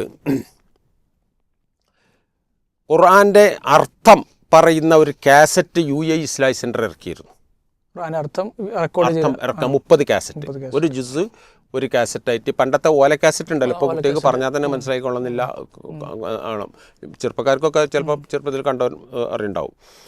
അതായത് ഒരായത്ത് ഓതും, എന്നിട്ട് അതിൻ്റെ അർത്ഥം മലയാളത്തിൽ നമ്മളെ മർഹൂം KV മൂസ സുല്ലമിയുടെ ശബ്ദത്തിൽ റെക്കോർഡ് ചെയ്തായിരുന്നു. അബ്ദുൽ ബാസിത്തിൻ്റെ ഖിറാഅത്തും പിന്നെ ഇതിൻ്റെ അർത്ഥം അങ്ങനെ. അപ്പോൾ ഇതാണ് അവിടെ റേഡിയോ സ്റ്റേഷനുകളിൽ ആദ്യമായിട്ട് പരിഭാഷ ഇറക്കുന്നത് UAE ഇസ്ലാഹി സെൻറ്ററാണ്.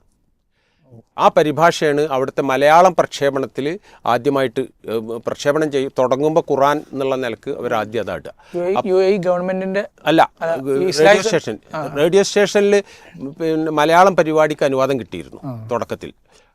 പിന്നെ അത് മണിക്കൂറുകളായി. പിന്നെ ഇപ്പോൾ 3-4 റേഡിയോ 24 hours ഉണ്ടെന്നാണ് കേൾക്കുന്നത്. അന്ന് ഒരു അരമണിക്കൂർ കിട്ടി, പിന്നെ 1 മണിക്കൂറായി ഒക്കെ കിട്ടിയത്. അപ്പോൾ ഈ പരിഭാഷ കേൾക്കുമ്പോൾ നമ്മൾക്ക് തന്നെ തോന്നിയിരുന്നു പിന്നെ ഇതിൻ്റെ ഒരു വ്യാഖ്യാനം ഉണ്ടെങ്കിലല്ലേ നന്നാവുള്ളൂ എന്ന്. അപ്പോൾ അത് നമ്മൾ അഭിപ്രായപ്പെട്ടപ്പോൾ അത് വലിയ ഭാരമുള്ള ജോലിയല്ലേ എന്ന് പറഞ്ഞ് തൽക്കാലം ഇസ്ലാഹി സെൻറ്റർ ഒഴിവാക്കുകയും, പക്ഷേ ആ സ്റ്റുഡിയോ നടത്തിയിരുന്ന ആൾ വന്നിട്ട് സെൻറ്ററിനോട് ആവശ്യപ്പെട്ടു. ഞങ്ങൾക്ക് അന്ന് കത്തുകളാണ്, 90കളാണ് കാലം, 1990കളാണ്, 91, 92, 93 കാലഘട്ടമാണ്. ഞങ്ങൾക്ക് 100 കണക്കിന് കത്തുകൾ വരികയാണ്. ഈ ആയത്തുകളുടെ വ്യാഖ്യാനം കൂടി വേണം, ചെറിയൊരു വ്യാഖ്യാനം വേണം എന്ന് പറഞ്ഞിട്ട് അമുസ്ലിങ്ങളുടെ കത്തുകൾ വരികയാണ്. അതുകൊണ്ട് നിങ്ങളൊരു വ്യാഖ്യാന കാസറ്റ് തയ്യാറാക്കി തരണം എന്ന് പറഞ്ഞ് അദ്ദേഹം ആവശ്യപ്പെടുകയാണ്. അപ്പോൾ 100 കണക്കിന് കത്തുകൾ ഇയാൾ ഒരു വലിയ കീസിൽ ഒന്നായിട്ട് കിട്ടിയിട്ട് കൊണ്ടുവന്ന് സെൻട്രൽ കാണിച്ചു എന്നാണ് ഞാൻ അറിഞ്ഞതിനെ പറ്റി. അപ്പോൾ സെൻട്രൽ മീറ്റിംഗ് യോഗം കൂടി ഇന്ന് അബുദാബിയിൽ നിന്ന് വിളിച്ചു. കാരണം ഞാനാണത് നിർദ്ദേശിച്ചത് ആദ്യം. അപ്പോൾ അങ്ങനെ അന്ന് എഴുതുന്നവർ ഞാനും പിന്നെ മുഹമ്മദ് കൊടിയത്തൂർ എന്ന് പറഞ്ഞാൽ നമ്മളെ സുഹൃത്തുണ്ടായിരുന്നു. ഞാൻ പുളിക്കലിൻ്റെ ജൂനിയറായിട്ട് പഠിച്ചതാണ്. മുഹമ്മദ് കൊടിയത്തൂർ ധാരാളം പുസ്തകങ്ങൾ പരിഭാഷപ്പെടുത്തിയ സ്വന്തം നിലയ്ക്ക് എഴുതുകയൊക്കെ ചെയ്ത ആളാണ്. വാഹിദുദ്ദീൻ ഖാൻ്റെ ഒക്കെ പല പുസ്തകങ്ങളും അദ്ദേഹം പരിഭാഷപ്പെടുത്തിയിട്ടുണ്ട്. കൊടിയത്തൂർക്കാരനാണ് മുഹമ്മദ് കൊടിയത്തൂർ എന്നുള്ള പേരിലുള്ള. ഞങ്ങൾ 2 പേര് എഴുതുന്നവരുള്ളൂ UAE മൊത്തം. 8-9 ഇസ്ലാഹി സെൻ്ററുകളുണ്ടല്ലോ, അവിടെയൊക്കെ ദായിമാരും പ്രാസംഗികരും ഒക്കെ ഉണ്ട്. പക്ഷേ എഴുതുന്ന എന്നെയും പിന്നെ ഈ മുഹമ്മദ് കൊടിയത്തൂരിനെയും വിളിച്ചിട്ട് പറഞ്ഞു നിങ്ങളിത് തയ്യാറാക്കണം. അങ്ങനെ 1ാമത്തെ ജുസ്, അതായത് അൽ-ബഖറയുടെ തുടക്കത്തിലുള്ള ജുസ് എന്നോട് എഴുതാൻ പറഞ്ഞു. ഫാത്തിഹയും തുടക്കവും പിന്നെ സയഖൂൽ മുതൽ 2ാമത്തെ ജുസ് മുതൽ മുഹമ്മദ് കൊടിയത്തൂരിനോട് എഴുതാൻ പറഞ്ഞു. അപ്പോൾ ഈ എഴുതുമ്പോൾ ഇത് പ്രക്ഷേപണത്തിനുള്ളതാണല്ലോ. അപ്പോൾ അതിനൊരു പ്രക്ഷേപണമാകുമ്പോഴുള്ള പ്രശ്നം എന്താണെന്ന് വെച്ചാൽ പിന്നെ നമുക്ക് ബ്രാക്കറ്റ് എഴുതാൻ പറ്റൂല, ചോദ്യചിഹ്നം പറ്റൂല, അത്ഭുത ചിഹ്നം പറ്റൂല, പിന്നെ എല്ലാവർക്കും അറിയുന്ന ഭാഷയെ പറയാൻ പറ്റുള്ളൂ. ഇങ്ങനെ കുറേ കടമ്പകളുണ്ട് ഇത്. അപ്പോൾ ഞങ്ങൾ പലതവണ സിറ്റിംഗ് ഇരുന്നിട്ടാണ് എഴുത്തിൻ്റെ രൂപം കണ്ടത്. ഇത് എഴുതാൻ വേണ്ടി ഞാനിരിക്കുമ്പോൾ അമാനിയുടെ തഫ്സീർ ഞാൻ റെഫർ ചെയ്യും, അതുപോലെ ചെറുമിടത്തിൻ്റെ തഫ്സീർ, അതുപോലെ അറബി തഫ്സീറൊക്കെ റെഫർ ചെയ്തിട്ടാണ് ഞാൻ ഇതിൻ്റെ ഒരു ഇടത്തരം വ്യാഖ്യാനത്തോടു കൂടി ഇത് എഴുതി തയ്യാറാക്കിയത്. നിങ്ങളാണ് എഴുതിയിരുന്നത്? ഞാൻ എഴുതിയിരുന്നു ഈ പരിഭാഷ, ഈ റെക്കോർഡിങ്ങിന് വേണ്ടി. ഏത് റെക്കോർഡിങ്ങിന് വേണ്ടിയിട്ട് ഇത് എഴുതുമ്പോൾ എൻ്റെ തലയിൽ കൂടെ ഒരു ആശയം പടച്ചോൻ കൊണ്ടുവന്നു എന്നല്ലാണ്ട് ഇപ്പം അതിനെപ്പറ്റി ഒന്നും പറയാൻ പറ്റില്ല. അതായത് അമാനിയുടെ തഫ്സീർ മാഷാ അല്ലാഹ്, അതുപോലത്തെ ഒരു തഫ്സീർ പിന്നെ എല്ലാ തഫ്സീറുകളിൽ നിന്നും ഉദ്ധരിച്ചു കൊണ്ടുള്ള അങ്ങനത്തെ ഒരു തഫ്സീർ വേറുണ്ടോയെന്ന് നമ്മളെ പരിചയത്തിലില്ല. ഏതായിരുന്നാലും വിശദമായ തഫ്സീർ നമ്മളെ ഖത്തീബന്മാരും ഇമാമുമാരും പ്രാസംഗികരും ഒക്കെ റെഫർ ചെയ്യുന്നത്, അതായത് സംഘടനാ ഭേദമന്യേ എല്ലാവരും റെഫർ ചെയ്യുന്ന ഒരു ഗ്രന്ഥമാണ്, തഫ്സീറാണത്. വിശാലമായതാണ്. പക്ഷേ സാധാരണക്കാരന് അത്രയും ആവശ്യമില്ല. പിന്നെയുള്ളത് ചെറിയമുട്ടത്തിൻ്റെ പറപ്പൂർ എഴുതിയ പരിഭാഷയാണ്. അതും ചെറിയ ഫുട് നോട്ട്സേ ഉള്ളൂ. അപ്പോൾ ഇതിൻ്റെ രണ്ടിൻ്റെ ഇടക്കുള്ളൊരു പരിഭാഷക്ക് ചാൻസ് ഉണ്ടല്ലോ എന്ന് എനിക്ക് തലയിൽ തോന്നി. അപ്പോൾ ഉപ്പാക്ക് പിന്നെ അങ്ങനെ ഒരു ആഗ്രഹം ഉണ്ടായിരുന്നതായിട്ട് അപ്പോൾ പറഞ്ഞതായിട്ട് ഞാൻ അറിയും. കാരണം അമാനിയുടെ തഫ്സീറൊക്കെ ഇറങ്ങിയല്ലോ. അപ്പോൾ ആ സമയത്ത് ഇപ്പം അതിനെപ്പറ്റി പറഞ്ഞതായിട്ട് ഞാൻ ഓർക്കുന്നുണ്ട്. അപ്പോൾ ആ ലീവിന് ഞാൻ വന്നപ്പോൾ പിന്നെ ഞാൻ വിഷയം പൻ്റെ മുമ്പിൽ അവതരിപ്പിക്കുകയാണ്. അപ്പോൾ ഇങ്ങനൊരു തഫ്സീറിന് കേരളത്തിൽ ചാൻസ് ഉണ്ട്, സ്കോപ്പ് ഉണ്ട്. കാരണം മറ്റതിൽ ചെറിയ വ്യാഖ്യാനമേ ഉള്ളൂ, മറ്റത് വിശാലമായ ചെറിയ ഫുട് നോട്ട്സേ ഉള്ളൂ, അടിക്കുറിപ്പുകളേ ഉള്ളൂ, മറ്റതിൽ വളരെ വിശദമായതുണ്ട്. അപ്പോൾ സാധാരണക്കാർക്ക് ആവശ്യമായ രൂപത്തിൽ ഇങ്ങനെ വാചകങ്ങൾ മുറിച്ചാണെങ്കിൽ ഒരു പുതുമയായി, ജുംല മുറിച്ചാകുമ്പോൾ പുതുമയായി. ഇങ്ങനൊരു ഒരു പരിഭാഷയ്ക്ക് ചാൻസ് ഉണ്ട്. ഉപ്പത് പണ്ടത്തെ അറബി മലയാള പരിഭാഷ പോലെ ഒന്ന് എഴുതിയാൽ നന്നായിരിക്കും എന്ന് ഞാൻ പറഞ്ഞ് കേൾക്കാത്ത പാതി ഉപ്പ എഴുത്താൻ തുടങ്ങി. എഴുത്ത് തുടങ്ങിയത് മാത്രമല്ല, അൽഹംദുലില്ലാ ആ എഴുത്തങ്ങനെ ഉഷാറായിട്ട് പോയി. അപ്പോൾ ഓരോ വരവിലും ഞാൻ വരുമ്പോൾ നോക്കുമ്പോൾ അപ്പോൾ ആദ്യത്തെ തവണ വന്നപ്പോൾ പിന്നെ ഇപ്പോൾ തർജുമാൽ ഖുർആനിലുള്ള ഫാത്തിഹയുടെ പരിഭാഷ ഏകദേശം ഒരു 10-12 പേജുണ്ട്. അത് ഉപ്പ എഴുതിയത് 2.5 പേജേ ഉണ്ടായിരുന്നുള്ളൂ, 2.5 ഫുൾ സ്കോപ്പ് പേജ്, അത്ര ചെറുതായിരുന്നു. അപ്പോൾ ഞാൻ പറഞ്ഞു ഇപ്പം അത് പോരാ. കാരണം ഉപ്പാൻ്റെ ഫാത്തിഹയുടെ തീർത്തറിഞ്ഞ പുസ്തകമുണ്ട്, അത് സൽസബീലിൽ ഉപ്പ എഴുതിയ ലേഖനങ്ങളുടെ സമാഹാരമാണ്. അതിൻ്റെ ഒരു മുലഹസ്, ഒരു സംക്ഷിപ്തം ഇതിൽ വേണം. അതുകൊണ്ട് ഇപ്പം ഇത് 2ാമത് മാറ്റി എഴുതണം എന്ന് പറഞ്ഞാൽ ഉപ്പ അതും വളരെ പിന്നെ സന്തോഷത്തോടുകൂടി കേട്ടു. ഉപ്പ 2ാമത് മാറ്റി എഴുതിയതാണ് ഇത്. കാരണം മിക്കവാറും കാര്യങ്ങളൊക്കെ ഉണ്ട്. ഈ വ്യാഖ്യാനം കണ്ടിട്ടാണ് പിന്നെ നമ്മളുടെ ചില സുഹൃത്തുക്കൾ പിന്നെ ഗൾഫിലുള്ള, അവരുടെ പേര് പറഞ്ഞാൽ അവർക്ക് ദേഷ്യം, അതുകൊണ്ട് ഞാൻ പേര് പറയുന്നില്ല, അങ്ങനത്തെ ആൾക്കാരാണ് അവർ. പിന്നെ 1000കണക്കിന് കോപ്പി അടിച്ച് ഫ്രീ ആയിട്ട് കൊടുക്കാൻ വേണ്ടി പറയുകയും അങ്ങനെ അച്ചടിക്കുകയൊക്കെ ചെയ്ത്. അപ്പോൾ അതങ്ങനെ ഉണ്ടായി. ആ കൂട്ടത്തിലാണ് എന്നോട് പറഞ്ഞത്. ഞാൻ പറഞ്ഞു പിന്നെ സബബുൻ നുസൂലും ഹദീസൊന്നും ഇതിൽ കാണുന്നില്ലല്ലോ, അത് വേണ്ടതെന്ന് വെച്ചു. ഞാനിപ്പോൾ ഇതാണ്ട് എഴുതി തീർക്കുകയാണ്, അത് ഇയാണ് എഴുതി ചേർത്താൽ മതി. ഉപ്പയെ സംബന്ധിച്ചിടത്തോളം ഇപ്പോൾ 2000-ലാണല്ലോ ഉപ്പ മരണപ്പെടുന്നത്. അപ്പോൾ ജീവിതത്തിൻ്റെ ഒരു സായാഹ്ന കാലഘട്ടങ്ങളിലൂടെ കടന്നു പോകുന്ന ഒരു സമയത്താണ് ഈ ഒരു വലിയ ദൗത്യം ഏറ്റെടുത്ത് ചെയ്യാമെന്ന് പറഞ്ഞു. അത് നോക്കണം, അന്ന് ഇപ്പം സജീവമായിട്ട് പ്രസംഗരംഗത്തുള്ള ആളാണ്. സെൽസബിയിൽ മാസികണ്ട്, മാസികൻ്റെ വർക്കുണ്ട്, പ്രസംഗങ്ങളുണ്ട്. അതിൻ്റെ ഇടയിലാണ് ഇപ്പോൾ എഴുതുന്നത്. അപ്പോൾ ചുരുക്കത്തിൽ ഇപ്പം എന്നെ സംബന്ധിച്ചിടത്തോളം ആണെങ്കിലും പൊതുവെ ആളുകളെ സംബന്ധിച്ചിടത്തോളം പുതിയൊരു അറിവായിരിക്കും. ഉമർ മൗലവി റഹ്മത്തുള്ളാഹി ചുരുക്കത്തിൽ 3 ഖുർആൻ പരിഭാഷകൾ എഴുതിയിട്ടുണ്ട്. ഒന്ന് 953 അറബി മലയാളം, പിന്നെ 970 അത് 3 വാള്യങ്ങളായിരുന്നു. പിന്നെ 971 ഒരു വാള്യത്തിലുള്ള മലയാള പരിഭാഷ, പിന്നെയാണ് 94 ഈ ഒരു ദൗത്യം. അങ്ങനെ 3 പരിഭാഷകൾ ഇപ്പം 3 സെപ്പറേറ്റ് വർക്കായിട്ട് തന്നെ ചെയ്തതാണ്. ഒന്നൊന്നിന്റെ ചുരുക്കോ വിശദീകരണം ഒന്നുമല്ല, 3 വർക്ക് തന്നെയാണ്. ആ ഒരു അധ്വാനം ഏറ്റെടുക്കാൻ കാണിച്ച ആ ഒരു മനസ്സിന്റെ ആ ഒരു ഹിമ്മത്ത് ഈ അറബിയിൽ. അത് ഞാനൊരു അത്ഭുതം കൂടി പറഞ്ഞുതരാം. അത്ഭുതം തന്നെയാണ്. കാരണം എനിക്കറിയില്ല, എഴുതുന്ന ആൾക്കാരുടെ ശ്രദ്ധയ്ക്ക് വേണ്ടി ഞാൻ പറയാണ്, നിങ്ങൾ എഴുതാനിരിക്കുമ്പോൾ നിങ്ങൾക്ക് എത്ര സമയം കണ്ടിന്യൂസ് ആയിട്ട് ഇരിക്കാൻ കഴിയും? എൻ്റെ ഒരു അനുഭവം പരമാവധി ഒരു 1.5-2 മണിക്കൂറേ ഒരു ദിവസം കഴിയുള്ളൂ. പിന്നെ എഴുത്ത് സംബന്ധമായ കാര്യങ്ങൾ നടക്കൂല. അത്ര നമ്മളെ അതിനെപ്പറ്റി പഠിച്ചവർ പറയുന്നത്, ഒരു വിറക് വെട്ടുന്ന ആളോ പിന്നെ കിളക്കുന്ന ആളോ അയാളുടെ ശരീരത്തിൽ നിന്ന് എത്ര എനർജി ചിലവാകുന്നുണ്ടോ അതിനേക്കാൾ എനർജി ചിലവാകുന്നുണ്ട് അത്ര എഴുതുകയും വായിക്കുകയും ചെയ്യുന്ന ആളുടെ തലച്ചോറ്. നല്ല എനർജി ചിലവാകുണ്ടെന്നാണ് പറയുന്നത്. അപ്പോൾ 1-2 മണിക്കൂറേ കഴിയുള്ളൂ. അവസാന സമയത്ത് ഇത് തീർക്കാൻ പഠിച്ചവൻ്റെ വിധി ഉള്ളത് കൊണ്ടായിരിക്കാം രാവിലെയാണ് തുടങ്ങിയാൽ ഉച്ച വരെ ഒരു എഴുത്തുകാരൻ അവൻ പോകും. ഉച്ചയ്ക്ക് ശേഷം മറ്റൊരു എഴുത്തുകാരൻ രാത്രി 8-9 മണി വരെ ഉറങ്ങുന്നത് വരെ. അപ്പം 2 ജോലിക്കാരെ വെച്ച് 2 എഴുത്തുകാരെ വെച്ച് അവസാന കാലത്ത്. എന്നിട്ട് ഞങ്ങൾ പിന്നെ ഗൾഫിൽ നിന്ന് ഞാനും എൻ്റെ ജ്യേഷ്ഠനും എൻ്റെ ഒരു അമ്മാൻ്റെ മകനുണ്ട്. ഞങ്ങൾ ഈ കുട്ടികൾക്ക് എന്തെങ്കിലും കൊടുക്കണ്ടേ, നമ്മളെ ബന്ധുക്കളാണെങ്കിലും കുട്ടികൾക്ക് എന്തെങ്കിലും കൊടുക്കണം വെച്ചിട്ട് ചെറിയൊരു അലവൻസൊക്കെ അവർക്ക് അയക്കുകയൊക്കെ കൊടുത്തത് ഞാൻ ഓർക്കുകയാണ്.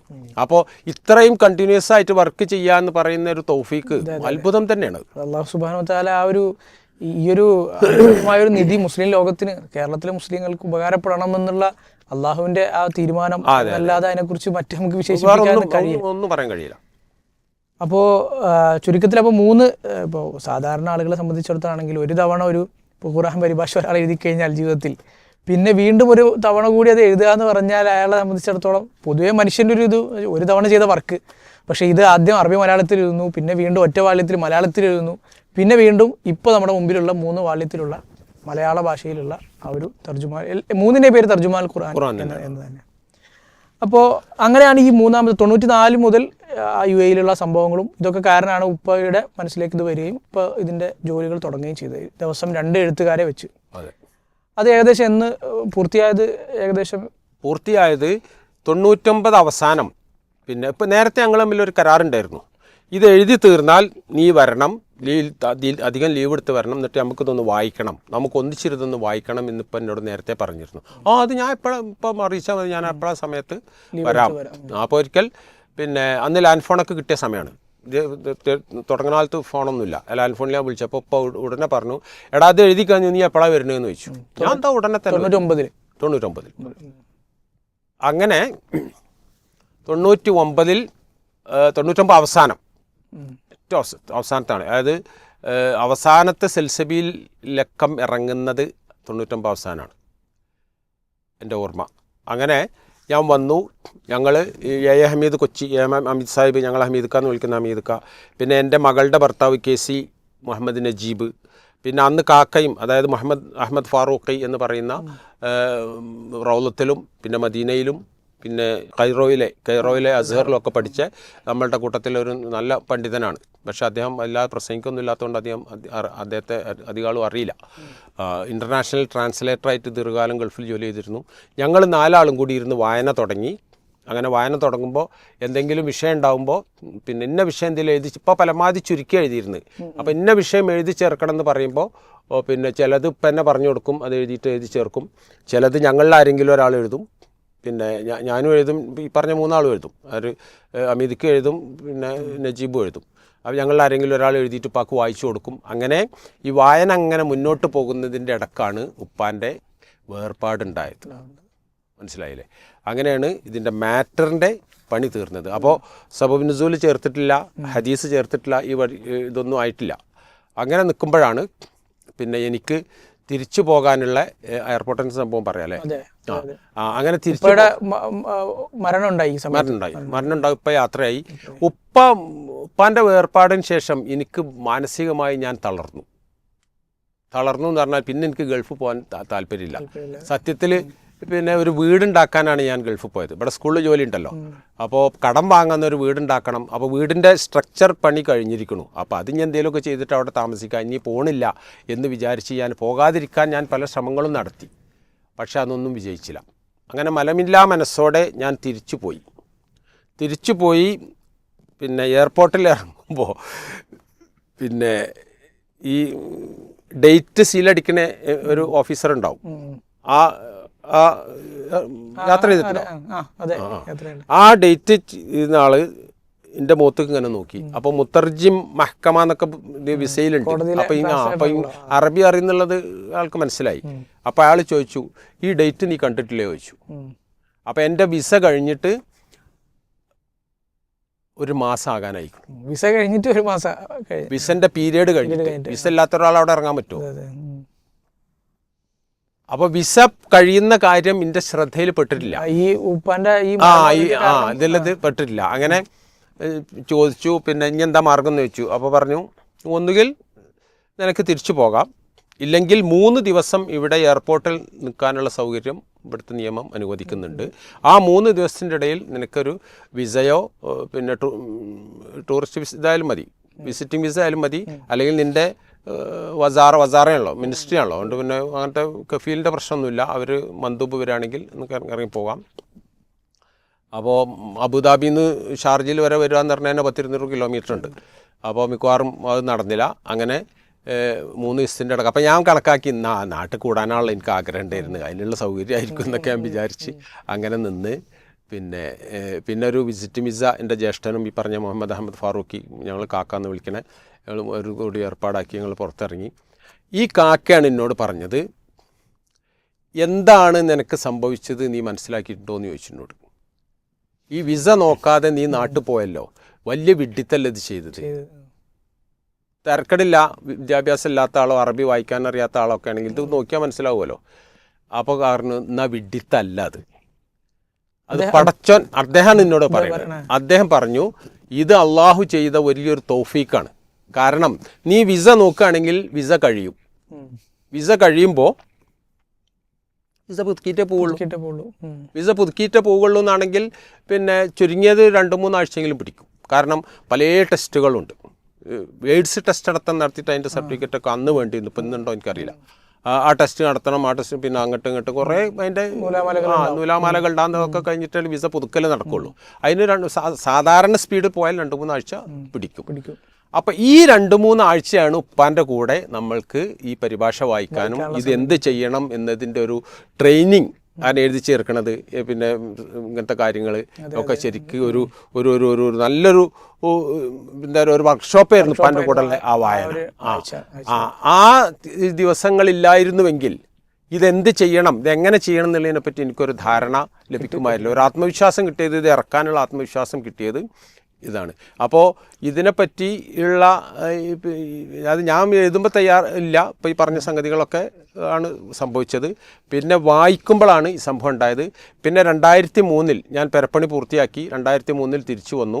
2003 തിരിച്ചു വന്നതിന് ശേഷമാണ് ഇതിന്മേൽ ഇരുന്നത് ശരിക്ക്. അതായത് ഹദീസുകൾ, സബബ് നുസൂൽ ഒക്കെ ഞാൻ തന്നെ എഴുതി ചേർത്താണ്. ഉപ്പനോട് പറഞ്ഞത് കൊണ്ട് ഞാൻ എഴുതി ചേർത്തതാണ്.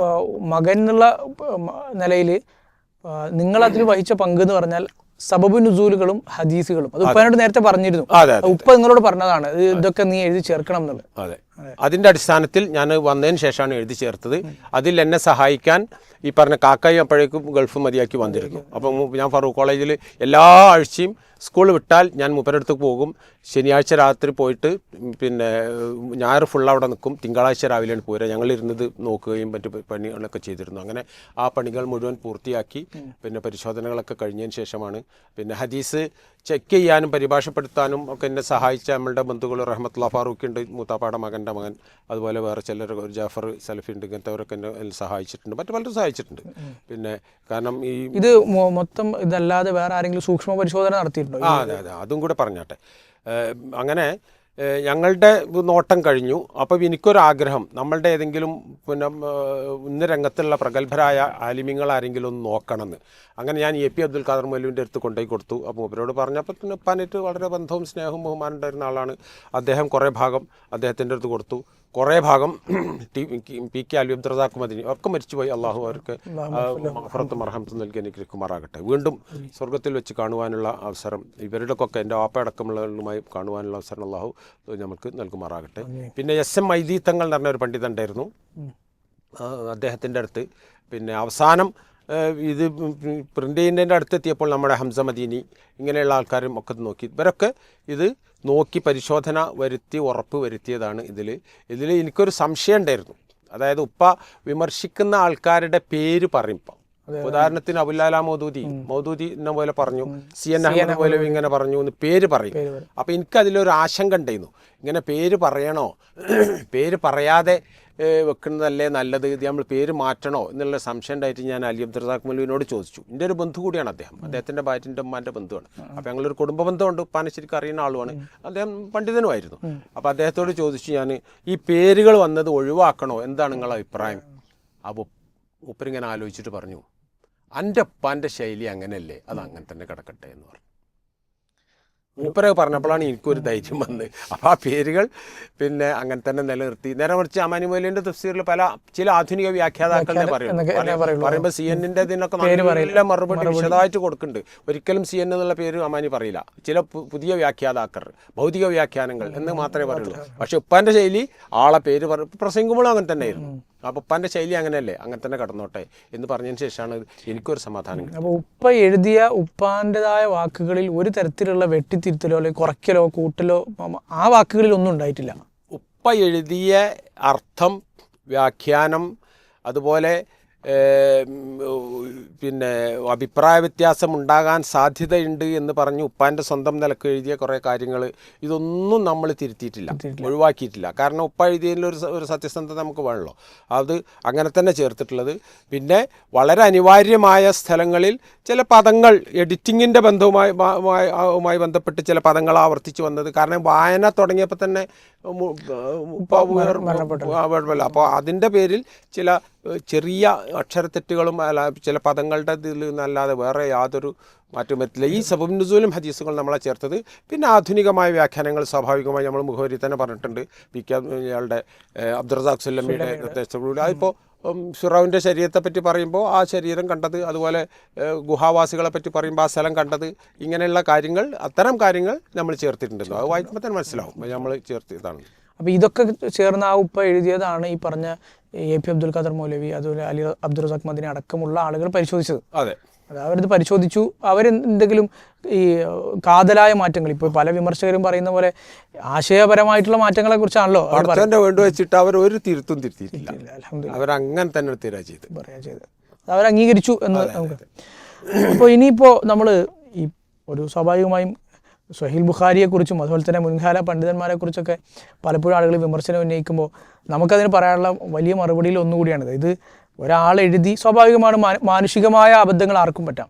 പക്ഷേ നമുക്ക് കഴിയുന്ന രൂപത്തിൽ നമ്മളെക്കൊണ്ട് കഴിയുന്ന സാഹചര്യത്തിൽ അന്ന് നിലവിലുള്ള വലിയ വലിയ പണ്ഡിതന്മാർ അവർ നമ്മൾ കാണിക്കുകയും സൂക്ഷ്മ പരിശോധന നടത്തുകയും ചെയ്തു. കഴിയാവുന്ന എല്ലാ സൂക്ഷ്മതകളും നമ്മളതിൽ നിർവഹിച്ചിട്ടുണ്ട്. തീർച്ചയായും.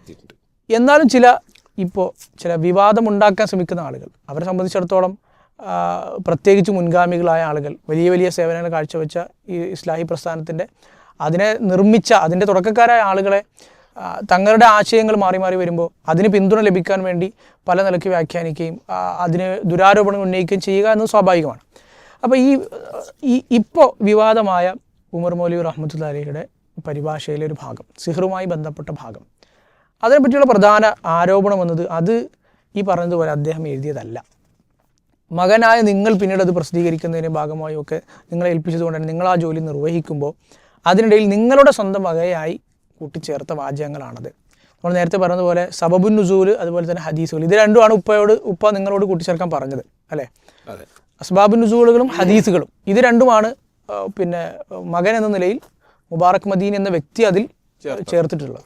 ഉപ്പയുടേതായ ആ പറഞ്ഞ ഭാഗം, വിമർശകർ ഉന്നയിക്കുന്ന ആരോപണം വിധേയമാകുന്ന ആ ഭാഗം എന്താണ് അതിൻ്റെ വസ്തുത? അതിലേതെങ്കിലും അതിൻ്റെ വ്യാഖ്യാനത്തിലോ അർത്ഥത്തിലോ മറ്റേതെങ്കിലും ആശയതലത്തിലോ എന്തെങ്കിലും ഉപ്പയുടേതല്ലാത്ത മറ്റാരുടെയെങ്കിലും ഇടപെടൽ, നിങ്ങളുടെ അടക്കമുള്ള ഇടപെടലുകൾ ഉണ്ടായിട്ടുണ്ടോ എന്നുള്ളതാണ് ചോദ്യം. വളരെ പ്രസക്തമായ ചോദ്യമാണ്. കാരണം ഉപ്പ മരിച്ചിട്ട് ഇപ്പോൾ ഇന്നേക്ക് 24 വർഷം കഴിഞ്ഞു. 2000 ഫെബ്രുവരി 24-നാണ് ഇപ്പം മരണപ്പെട്ടത്. 24 വർഷം കഴിഞ്ഞു. അപ്പോൾ പിന്നെ ആദ്യത്തെ വാള്യം ഇറക്കുന്നത് 2008-ലാണ്. ശങ്കരകുളം സമ്മേളനത്തിലാണ് 1-ാം വാള്ളി ഇറക്കിയത്. 2013-ലാണ് 2-ാം വാള്ളി ഇറക്കിയത്. 2022-ലാണ് 3-ാം വാള്ളി ഇറക്കിയത്. എന്ന് വെച്ചാൽ 3-ാം വാള്ളി ഇറക്കുമ്പോൾ 22 കൊല്ലം കഴിഞ്ഞിരിക്കും. അപ്പോൾ സ്വാഭാവികമായും ഈ ചോദ്യം ഇത് മുഴുവൻ ഉമർ മൗലവി എഴുതി തന്നെയാണോ എന്ന് സംശയമുണ്ടാകാം. ആ സംശയം തീർക്കാൻ വേണ്ടിയാണ് 2-ാം വാള്യം 3-ാം വാള്യം ഇറക്കുമ്പോൾ 1-ാം വാള്യം കോപ്പി തീർന്നിരുന്നു. അപ്പോൾ രണ്ടാമത് അടിച്ചിരുന്നു. അപ്പോൾ 2-ാമത് പ്രിൻ്റ് ചെയ്തപ്പോൾ പിന്നെ ഇതൊക്കെ വിശദീകരിച്ചുകൊണ്ട് ഈ ഇപ്പം നമ്മളിവിടെ പറഞ്ഞ സംഭവങ്ങളുടെ ഒരു സംക്ഷിപ്ത വിവരം ഒരു ഏകദേശം 3 പേജ് ഞാനിത് വിശദീകരിച്ച് എഴുതിയിട്ടുണ്ട്. ഇപ്പം ഇങ്ങനെ നടന്നത്, ഇപ്പം മരിച്ചത്, ഇങ്ങനോട് ഇത് ചേർക്കാൻ പറഞ്ഞത്, ഈ കാര്യങ്ങളൊക്കെ പറഞ്ഞത് കൂടി. കാരണം ഇത് ഈ ചോദ്യം നല്ല സതുദ്ദേശത്തോടു കൂടി ചോദിക്കുന്നവർക്ക് അതിനുള്ള മറുപടി അതിലുണ്ട്. പക്ഷേ ഒരു വിവാദമുണ്ടാകാൻ ഒരു കാരണം നമ്മളുടെ ജിന്നുമായി ബന്ധപ്പെട്ട അഭിപ്രായ വ്യത്യാസങ്ങളും ജിന്നും സിഹറും യാഴിബാദത്തിലേക്കായിട്ട് കുറച്ച് പ്രശ്നങ്ങളുണ്ടായല്ലോ 2012 മുതലുള്ള. അന്ന് 2-ാം വാള്യം ഇറങ്ങിയിട്ടുണ്ട്. ആ 2-ാം വാള്യത്തിൽ പിന്നെ നബി സല്ലല്ലാഹു അലൈഹി വസല്ലമക്ക് സിഹർ പറ്റിയോ ഇല്ലേ എന്ന് നമ്മളിടയിൽ തന്നെ ഒരു അഭിപ്രായ വ്യത്യാസം ഉണ്ടല്ലോ. അപ്പോൾ നബിക്ക് സിഹർ പറ്റിയിട്ടില്ല എന്നാണ് ഇന്നത്തെ മർക്കസ് ദഅവ വിഭാഗത്തിൻ്റെ ആൾക്കാർ പിന്നെ പറയുന്നത്. അപ്പോൾ നബിക്ക് സിഹർ പറ്റി എന്ന് പറയുന്ന പണ്ഡിതന്മാരെ അവർ വിമർശിക്കുകയും മറ്റുമൊക്കെ ചെയ്യുന്നുണ്ട്. അപ്പോൾ ആ വിഷയത്തിൽ ഉപ്പ എഴുതിയത് കണ്ടിട്ട് ഇത് ഉപ്പ എഴുതിയതാണോ അല്ലേ എന്നല്ല, അത് മുബാറക്ക് എഴുതി ചേർത്തതാണ് എന്ന് വ്യാപകമായി പ്രചരിപ്പിക്കുകയുണ്ടായി. അന്നാണ് എന്നോട് ഈ അഹമ്മദ് അൻസ് മൗലവി ചോദിച്ചത് ഇത് ഉപ്പ എഴുതിയതാണോ എന്നുള്ളതിന് നമുക്ക് എന്താ തെളിവ്. ഞാൻ പറഞ്ഞു തെളിവൊന്നും പറയാൻ കഴിയില്ല, കാരണം കയ്യക്ഷരം പാൻ്റെയാണ്. ആ ഭാഗം ഒന്ന് അജ്മൽ ഫൗസാൻ തന്നെ ഒന്ന് വായിക്കുന്നത് നന്നായിരിക്കും. ഇൻ തത്തബീനോ ഇല്ലാ റജുലൻ മസ്ഹൂറ എന്ന സൂറത്ത് ഇസ്രായിലെ എത്രാമത്തെ ആയത്താണ്? 47-ാമത്തെ ആയത്തിന്റെ വ്യാഖ്യാനത്തിൽ ഉപ്പ എഴുതിയത് ഒന്ന് കേൾക്കാം, വായിക്കാം. എന്ന് തുടങ്ങുന്ന ആയത്തിൻ്റെ അവസാനം ഇൻ തത്തബിഊന ഇല്ലാ റജുലൻ മസ്ഹൂറ, ആഭിചാരം ചെയ്യപ്പെട്ട ഒരു പുരുഷനെ തന്നെയാണ് നിങ്ങൾ പിൻപറ്റുന്നതെന്ന് എന്നാണ് അതിനർത്ഥം കൊടുത്തിരിക്കുന്നത്. അതിൻ്റെ വ്യാഖ്യാനം ഉമർ മൗലവി റഹ്മത്തുള്ളാഹി അലൈഹി പറയുന്നതാണ്. ഒരു വാചകം വിടാതെ വായിച്ചു, ഞാൻ വാചകം വിട്ടു എന്ന് പറയുന്നത്.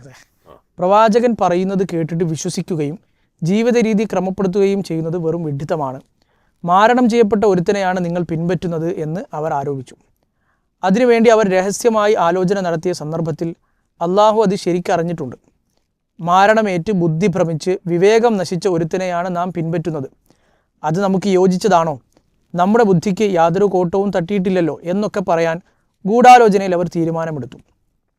ഇതൊക്കെ ശരിക്കും അള്ളാഹു അറിയുന്നുണ്ട്. ഇവിടെ ഒരു കാര്യം ഉണർത്തേണ്ടി വന്നിരിക്കുന്നു. ഇവിടെ മുതൽ വിഷയം തുടങ്ങാൻ. സ്വഹീഹുൽ ബുഖാരിയിൽ കള്ള ഹദീസ് അകപ്പെട്ടിട്ടുണ്ടെന്ന് സ്ഥാപിക്കാൻ താല്പര്യമുള്ള ചില ആളുകളുണ്ട്. സിഹറുമായി ബന്ധപ്പെട്ട ആ പ്രശ്നം അതേപടി പറയാണ്. ബുഖാരിയിൽ പരിശുദ്ധ ഖുർആനിനെതിരായ ഹദീസ് കളവായിരിക്കാനേ നിവൃത്തിയുള്ളൂ. ഈ തത്വത്തിൽ അഭിപ്രായ വ്യത്യാസമില്ല. ഒരു യഹൂദി നബി സല്ലല്ലാഹു അലൈഹി വസല്ലമക്ക് മാരണം ചെയ്തു എന്നൊരു ഹദീസ് ബുഖാരിയിലുണ്ട്. ഈ ആയത്തിൽ നബി സല്ലല്ലാഹു അലൈഹി വസല്ലമയ്ക്ക് സിഹർ ഏൽക്കാൻ പാടില്ലെന്ന് വ്യക്തമാക്കിയിട്ടുണ്ടെന്ന് അവർ പറഞ്ഞു. അപ്പോൾ ആ ഹദീസ് കളവാണെന്ന് പറയാൻ സൗകര്യപ്പെട്ടല്ലോ. അങ്ങനെ സ്വഹീഹുൽ ബുഖാരിക്ക് മുസ്ലിം സമുദായത്തിലുള്ള അംഗീകാരം തെറ്റാണെന്ന് വന്നല്ലോ. ഇതാണ് ഈ ദുർബുദ്ധികളുടെ ഉന്നം. യഥാർത്ഥത്തിൽ ഇവിടുത്തെ വിഷയം സിഹർ ബാധിച്ചൊരു മനുഷ്യൻ ബുദ്ധിശൂന്യമായി എന്തൊക്കെയോ പറയുന്നത് അന്ധമായി സ്വീകരിച്ചവരാണ് നബിയുടെ അനുയായികൾ എന്ന് അക്രമികൾ ജൽപ്പിച്ചു. അങ്ങനെയൊന്നും ഉണ്ടായിട്ടില്ലെന്നുള്ളത് പച്ച പരമാർത്ഥമാണ്. എന്നാൽ ഒരു മഹാദുഷ്ടൻ സിഹർ ചെയ്തു, അള്ളാഹു അത് നിഷ്ഫലമാക്കി എന്നാണ് ഹദീസിലുള്ളത്. ഇത് തമ്മിൽ എന്താണ് പൊരുത്തക്കേട്? വളരെ കൃത്യമായ അഹ്ലുസുന്നയുടെ പണ്ഡിതന്മാരൊക്കെ പറഞ്ഞ അതേ നിലപാട് ഉമർ മൗലവി വ്യാഖ്യാനത്തോട് പറയാം. യാതൊന്നുമില്ല. സിഹർ ബാധിച്ചിട്ട് ബുദ്ധിശൂന്യമായി പറയുന്നത് ആളുകൾ പിൻപറ്റി എന്ന് വന്നാൽ മാത്രമേ ദോഷമുള്ളൂ. അങ്ങനെ ഹദീസിലില്ല. ഒരു ദുഷ്ടനായ യഹൂദി സിഹർ ചെയ്തു എന്നും അള്ളാഹു അത് നിഷ്ഫലമാക്കുകയും ചെയ്തു എന്നുമാണ് ഹദീസിലുള്ളത്. അത് ഖുർആനിലെ ഈ വചനത്തിനെതിരാകുന്നില്ല. ആ ഒരൊറ്റ പദം എടുത്തിട്ട് ഈ ഹദീസ് ഖുർആനിനെതിരാണെന്ന് വാദിക്കുന്നത് ശരിയല്ല. അങ്ങനെ വാദിക്കാമെന്ന് വരുന്ന പക്ഷം പുരുഷൻ എന്ന പദത്തെയും കണക്കിലെടുക്കേണ്ടി വരും. നബി സല്ലല്ലാഹു അലൈഹി വസല്ലമ പുരുഷനാണെന്ന് ഉറപ്പാണല്ലോ. അപ്പോൾ അത് ഖുർആനിന് എതിരാകുമോ? സ്വഹീഹുൽ ബുഖാരിയിൽ കള്ള ഹദീസ് ഉണ്ടെന്ന് ജൽപ്പിക്കാൻ ഉദ്ദേശിക്കുന്നവർ വേറെ വഴി നോക്കേണ്ടി വരും. ഇതൊക്കെ ആ ഉപ്പയുടെ അതേ ശൈലി, ആ ഒരു ശൈലിയാണ് നമുക്കിതിൽ നിന്ന് മനസ്സിലാകുന്നത്. ഇവിടെ ഈ ആയത്തും ഹദീസും തമ്മിൽ യാതൊരു വൈരുദ്ധ്യവുമില്ല. ഇത്രയുമാണിപ്പോൾ 47 സൂറത്തുൽ ഇസ്രാഇൻ്റെ 47-ാമത്തെ ആയത്തിൻ്റെ വ്യാഖ്യാനമായി ഉള്ളത്. മുഴുവൻ നമ്മൾ വായിച്ചു. ആ വ്യാഖ്യാനം ഇത് മൊത്തം ഉപ്പ എഴുതിയതാണ്. ഇതിപ്പോൾ നമ്മൾ തയ്യാറാക്കിയ 3 വാള്യങ്ങളുടെ പരിഭാഷയിലെ 2ാം വാള്യത്തിൻ്റെ എന്നാണ് ഇപ്പോൾ വായിച്ചത്. ഇതിൻ്റെ സെക്കൻഡ് എഡിഷൻ, ഇതും കോപ്പി കഴിഞ്ഞിട്ട് 2ാമത് എഡിഷൻ ഇറക്കിയിട്ടുണ്ട്. ഇതിനെ സംബന്ധിച്ചാണ് ഇങ്ങനെ വ്യാപകമായി ഇപ്പം ഈയിടെ വീണ്ടും അവരത് പറഞ്ഞ് നടക്കുന്നുള്ളതായിട്ട് ഞാൻ അറിഞ്ഞു. മുബാറക്ക് സ്വന്തം കൈകൊണ്ട് എഴുതിയതാണ് എന്ന് വരെ പറയുന്ന ചില ക്ലിപ്പുകൾ ഞാൻ കേട്ടു. ഞാനതിനെ ചിരിച്ചു തള്ളുക ചെയ്തത്. കാരണം സത്യവുമായി ബന്ധമില്ലാത്ത വിഷയങ്ങൾ ആരോപിക്കപ്പെടുമ്പോൾ അതിനെ സംബന്ധിച്ച് ഞാനത്ര എന്താ പറയുക, ഞാനത്ര കണക്കിലെടുക്കാറില്ല. കാരണം സത്യമായിട്ട് യാതൊരു ബന്ധമല്ല. പിന്നെ പറയുന്നവർ പറയട്ടെ. കാരണം റബ്ബ് പറഞ്ഞ ഇന്നൽ ബാത്തില കാന സഹൂക്ക, ബാത്തിലായിട്ട് പറയുന്നത് കുറച്ചു കാലം ഇങ്ങനെ നടക്കുന്നല്ലാണ്ട് പിന്നെ അതാണ്ട് ഇല്ലാതെ ആയി പോകും. കാരണം ഇത് ഇപ്പോൾ പരിഭാഷയുടെ ചരിത്രം ഇപ്പം നമ്മൾ ഇതുവരെയുള്ള സംസാരത്തിൽ പറഞ്ഞു. അങ്ങനെയാണ് ഇതിൻ്റെ സംഗതികളൊക്കെ നടന്നത്. പിന്നെ അതിലെ അർത്ഥം, വ്യാഖ്യാനം, പിന്നെ ആധുനികമായ ചില വിശദീകരണങ്ങൾ, സബബുൻ നുസൂൽ, ഹദീസുകൾ, ഇതല്ലാത്തത് മുഴുവൻ ആശയപരമായിട്ടുള്ള എല്ലാ സംഗതികളും ഉപ്പ എഴുതിയതാണ്. ഉപ്പ എഴുതിയെന്ന് പറഞ്ഞാൽ ഉപ്പ കൈകൊണ്ട് എഴുതിയല്ല, നേരത്തെ പറഞ്ഞല്ലോ, കൈകൊണ്ട് എഴുതാറില്ല. ഈ അസൽ മാറ്റർ ഞാൻ വീട്ടിൽ സൂക്ഷിച്ച് വെച്ചിട്ടുണ്ട്. എൻ്റെ അടുത്ത് കൈയെഴുത്ത് പ്രതി എഴുതി സാധനം കംപ്ലീറ്റ് കൈയെഴുത്ത് പ്രതി മുഴുവൻ നിങ്ങളുടെ ശേഖരത്തിലുണ്ട്. എൻ്റെ അടുത്തുണ്ട്, എൻ്റെ മുഴുവനായിട്ടുണ്ട്. അപ്പോൾ പിന്നെ പറഞ്ഞു നടക്കുന്നവർ പറഞ്ഞിട്ട് ഇനിയിപ്പോൾ ഇതിലൊരു രസമുണ്ട്. ഇത് ഞാൻ എഴുതി ചേർത്തതാണ് എന്നതുകൊണ്ട് ഇത് സ്വീകരിക്കാൻ പറ്റൂല എന്ന് വെക്കുക പോട്ടെ.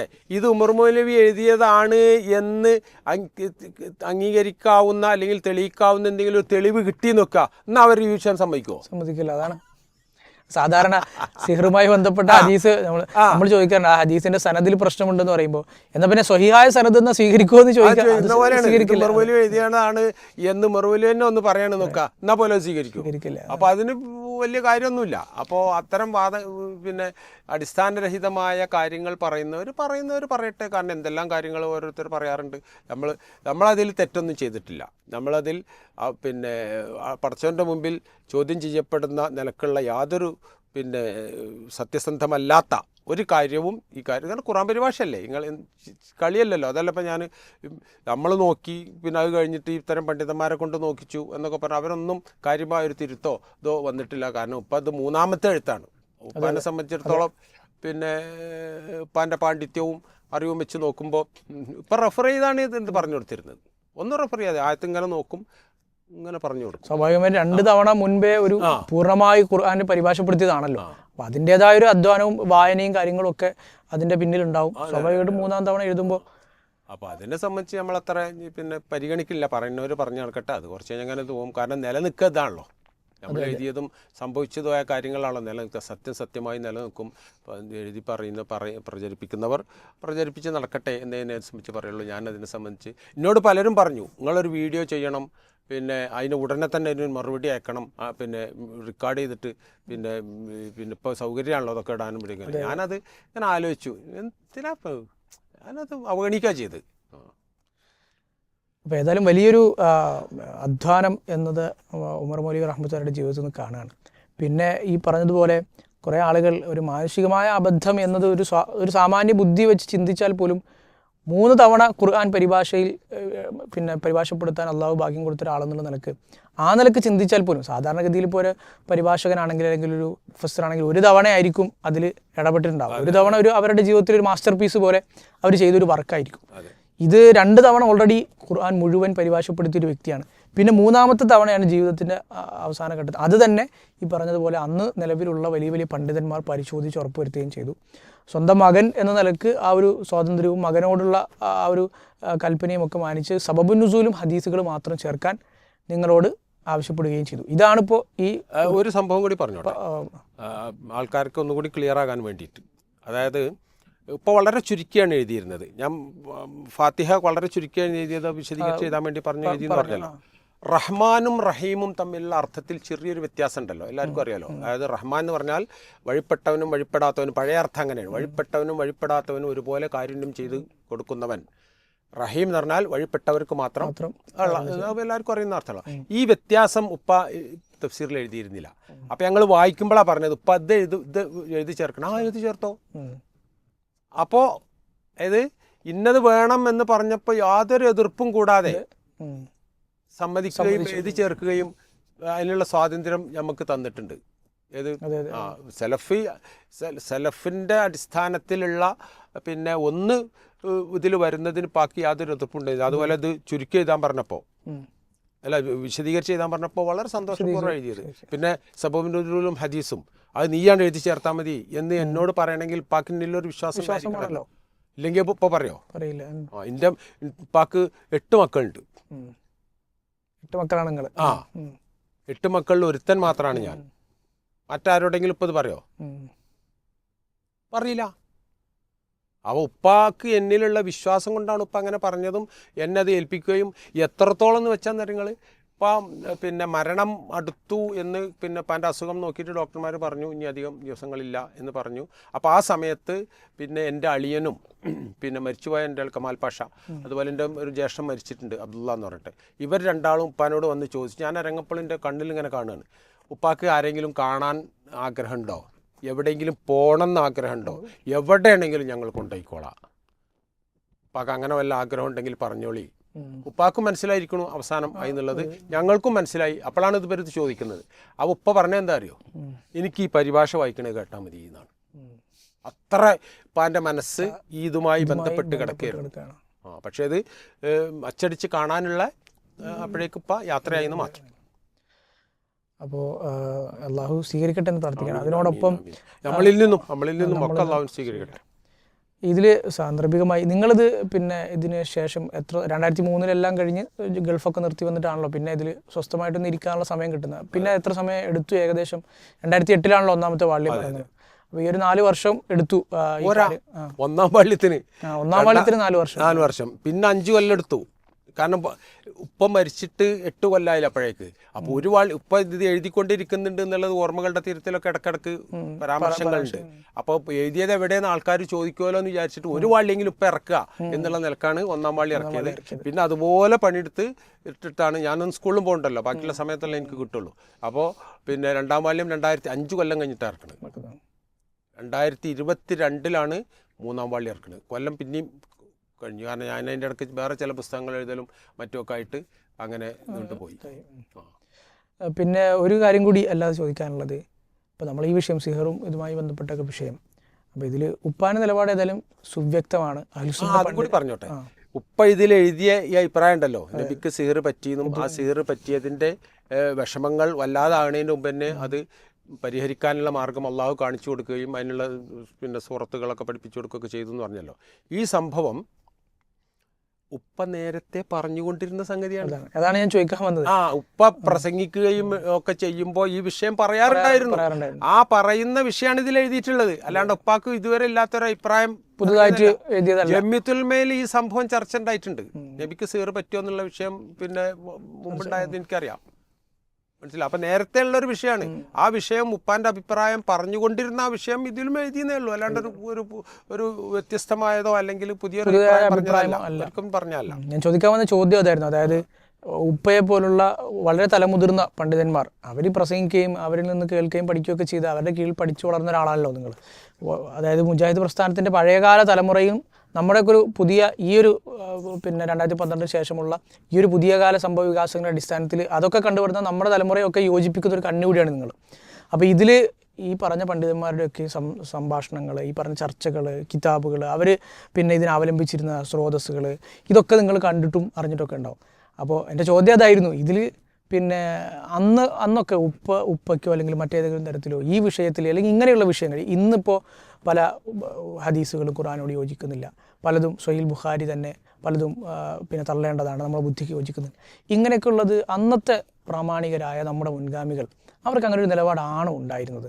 പിന്നെ ഇപ്പോൾ ഈ പറഞ്ഞതുപോലെ ഈ വിഷയത്തിൽ ആളുകൾ വെറുതെ ആരോപണം ഉന്നയിക്കുന്നത് പോലെ പുതുതായി എപ്പോഴെങ്കിലും പൊട്ടിമുളച്ച അല്ലെങ്കിൽ പുതുതായി എന്തെങ്കിലും കൊണ്ടുവന്ന ചില ആളുകൾ നവസലഫിസം അങ്ങനെ അല്ലെങ്കിൽ മറ്റു പല പേരുകളൊക്കെ ഉപയോഗിക്കാറുണ്ട്, സൗദി അങ്ങനെയൊക്കെ കൊണ്ടുവന്നൊരു സംഗതിയാണോ ഇത്? എന്താണ് നിങ്ങൾ ആ വിഷയത്തിലൊരു നിങ്ങളുടെ അനുഭവങ്ങളും അതുപോലെ തന്നെ നിങ്ങൾ കണ്ടു വളർന്ന ഈ പുതിയ പിന്നെ ഹദീസ് നിഷേധം മറ്റൊക്കെ മുമ്പുണ്ടായിരുന്നോ എന്നാ ചോദ്യം? അതെ, ഈ പറഞ്ഞ കാര്യങ്ങളൊക്കെയും സിഹർ ഇതൊക്കെ ചെറിയ രൂപത്തിൽ അന്നുണ്ടായിരുന്നു. പക്ഷെ ഇത്ര വ്യാപകമായ രൂപത്തിൽ, കാരണം മീഡിയയോ അല്ലെങ്കിൽ സോഷ്യൽ പിന്നെ മാധ്യമങ്ങളോ ഒന്നും ഇത്ര വ്യാപകമല്ലല്ലോ. അതുകൊണ്ട് തന്നെ ഇത്ര വ്യാപകമായിട്ട് അന്നുണ്ടായിട്ടില്ല. പിന്നെ ചിലർക്കൊക്കെ ഇപ്പം CN അഹമ്മദ് മൗലവിക്ക് അത്തരത്തിലുള്ള പല അഭിപ്രായങ്ങളുണ്ടായിരുന്നുണ്ടല്ലോ അദ്ദേഹത്തിൻ്റെ പരിഭാഷയിൽ എഴുതിയത്. അതുപോലെ അന്ന് വളരെ ഒറ്റപ്പെട്ട ചില പണ്ഡിതന്മാർക്ക് അഭിപ്രായം ഉണ്ടായിരുന്നു എന്നുള്ളതല്ലാതെ അതിന് ഒരു എന്താ പറയുക ഒരു വ്യാപകമായ ഒരു സ്വീകാര്യതയോ അല്ലെങ്കിൽ അത് സ്വീകരിക്കുന്ന ആൾക്കാരുടെ എണ്ണമൊന്നും ഇത്ര ഒരിക്കലും ഉണ്ടായിരുന്നില്ല. ഇതിന് ഈ ബുദ്ധിക്ക് മുൻതൂക്കം കൊടുത്തുകൊണ്ടുള്ള, അതായത് ബുദ്ധിക്ക് ശേഷം മതി പ്രമാണങ്ങൾ എന്നുള്ള ചിന്തയൊക്കെ മുജാഹിദുകളാണ് എന്ന് പറയുന്നവരിൽ വരുന്നതൊക്കെ ഈ ഒരു 10-20 വർഷങ്ങൾക്ക് ശേഷമാണ് എന്നാണ് എൻ്റെ ഒരു 20-25 വർഷം ശേഷമാണ് എന്നാണ് ഞാൻ മനസ്സിലാക്കുന്നത്. കാരണം പിന്നെ അത് കുറേയൊക്കെ പലർക്കും ഉണ്ടായിട്ടുണ്ട്. അതായത് ബുദ്ധിയാണ് മുൻതൂക്കം കൊടുക്കേണ്ടത് എന്ന് പറയുകയും പ്രമാണങ്ങൾ അതിന് അനുയോജ്യമാണോ എന്ന് പരിശോധിക്കുകയും ചെയ്തിട്ട് ബുദ്ധിക്ക് പ്രസക്തമാണെങ്കിൽ സ്വീകാര്യമാണെങ്കിൽ മാത്രം സ്വീകരിച്ചാൽ മതി എന്ന ചിന്ത ഉണ്ടാകുന്നത് തന്നെ വളരെ ആപൽക്കരമായൊരു ചിന്തയാണ്. മതത്തിൻ്റെ അടിസ്ഥാനം തന്നെ കുളം തോണ്ടുന്ന ഒരു അഭിപ്രായ പ്രകടനമാണ്. അതൊക്കെ ഇപ്പോൾ ഈയിടെ മാത്രമേ ഉണ്ടായിട്ട്, അന്നതൊരിക്കലും ഉണ്ടായിട്ടില്ല. ഏതായാലും നമ്മൾ വളരെ ഒരു അല്പം ദീർഘമായ തന്നെ ഒരു സംഭാഷണത്തിന് ഇവിടെ വിരാമം കുറിക്കുകയാണ്. ഏതായാലും മൊത്തത്തിൽ ഉമർ മൗലവി റഹ്മത്തുള്ളാഹിയുടെ ഒരു ഖുർആൻ പരിഭാഷ എന്നൊരൊറ്റ അത് കേന്ദ്രീകരിച്ചുകൊണ്ടാണ് നമ്മുടെ ചർച്ച എന്ന് നടന്നത്. നമ്മുടെ മുൻഗാമികളെ പോലെ തന്നെ എല്ലാ കാലത്തും എല്ലാ രംഗത്തും അഹ്ലുസുന്നയുടെ പണ്ഡിതന്മാർ സ്വീകരിച്ച് വന്നതുപോലെ തന്നെ ബുദ്ധിക്ക് അതിൻ്റേതായ പ്രാമുഖ്യവും കൊടുത്തുകൊണ്ട് എവിടെയാണോ അതിനെ ഉപയോഗിക്കേണ്ടത് അവിടെ ഉപയോഗിച്ചുകൊണ്ട് തന്നെ പ്രമാണങ്ങൾക്ക് അടിസ്ഥാനമായി സ്വീകരിച്ച് മുബാറക് മദീനി വിശദീകരിച്ചതുപോലെ ആ ഒരു ജീവിതത്തിൻ്റെ അവസാന കാലഘട്ടങ്ങളിലും 2 തവണ ഖുർആൻ പരിഭാഷ എഴുതിയൊരു വ്യക്തിയായിട്ട് കൂടി ഇവിടെ റഹ്മാൻ അവിടെ റഹീം എന്ന് പറയുമ്പോൾ അതുകൂടി ചേർക്കേണ്ടതില്ലേ എന്ന് ചോദിക്കുമ്പോൾ ആ ചേർക്കാൻ പറയുന്ന മനസ്സ് അവിടെയും സലഫുകളുടെ നിലപാടും അതുപോലെ തന്നെ എങ്ങനെയാണോ വേണ്ടത് അത് താൻ എഴുതിയത് തന്നെ അതിൽ തന്നെ താൻ പിടിച്ച മുയലിന് 3 കൊമ്പ് എന്ന് പറയുന്ന രൂപത്തിലല്ലാതെ കൃത്യമായി എന്താണോ അവിടെ വരേണ്ടത് പ്രമാണങ്ങൾക്കനുസൃതമായത് അത് സ്വീകരിക്കാൻ കാണിച്ച ഒരു മനസ്സ്. ഉമർ മൗലവി റഹ്മത്തുള്ളാഹി അലൈഹിയുടെ ജീവിതം ഓർമ്മകളുടെ തീരത്ത് ഒരു തവണ വായിച്ചാൽ തന്നെ നമുക്ക് മനസ്സിലാകാം.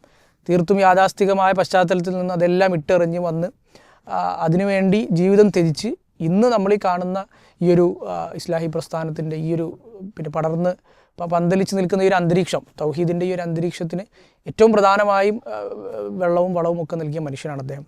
അപ്പോൾ അവരുടെയൊക്കെ ഒരു നിലപാട് എന്തായിരുന്നു, ആ നിലപാട് തന്നെയാണ് നമ്മളും സ്വീകരിക്കേണ്ടത്. പ്രമാണബദ്ധമായി പ്രമാണങ്ങളോടൊപ്പം നിൽക്കാൻ നമ്മളൊക്കെയും എപ്പോഴും തയ്യാറാകണം എന്ന പാഠം ഒന്നുകൂടി ഇവിടെ പഠിപ്പിക്കുകയാണ് ഉമർ മൗലവി റഹ്മത്തുള്ളാഹി അലൈഹി. ഒരു കാര്യം കൂടി പറയാനുണ്ട്. ഉപ്പാനെ പറ്റി പറയുമ്പോൾ അതും കൂടി പറയുന്നത് ഈ സംസാരത്തിന് പിന്നെ ശ്രോതാക്കൾക്ക്, കാരണം 24 വർഷമായി ഇപ്പോൾ മരിച്ചിട്ട്, ചിലർ പേര് കേട്ടിട്ട് ഉണ്ടാവില്ല, വായിക്കുന്നവരിൽ പറഞ്ഞിട്ടുണ്ടാവും.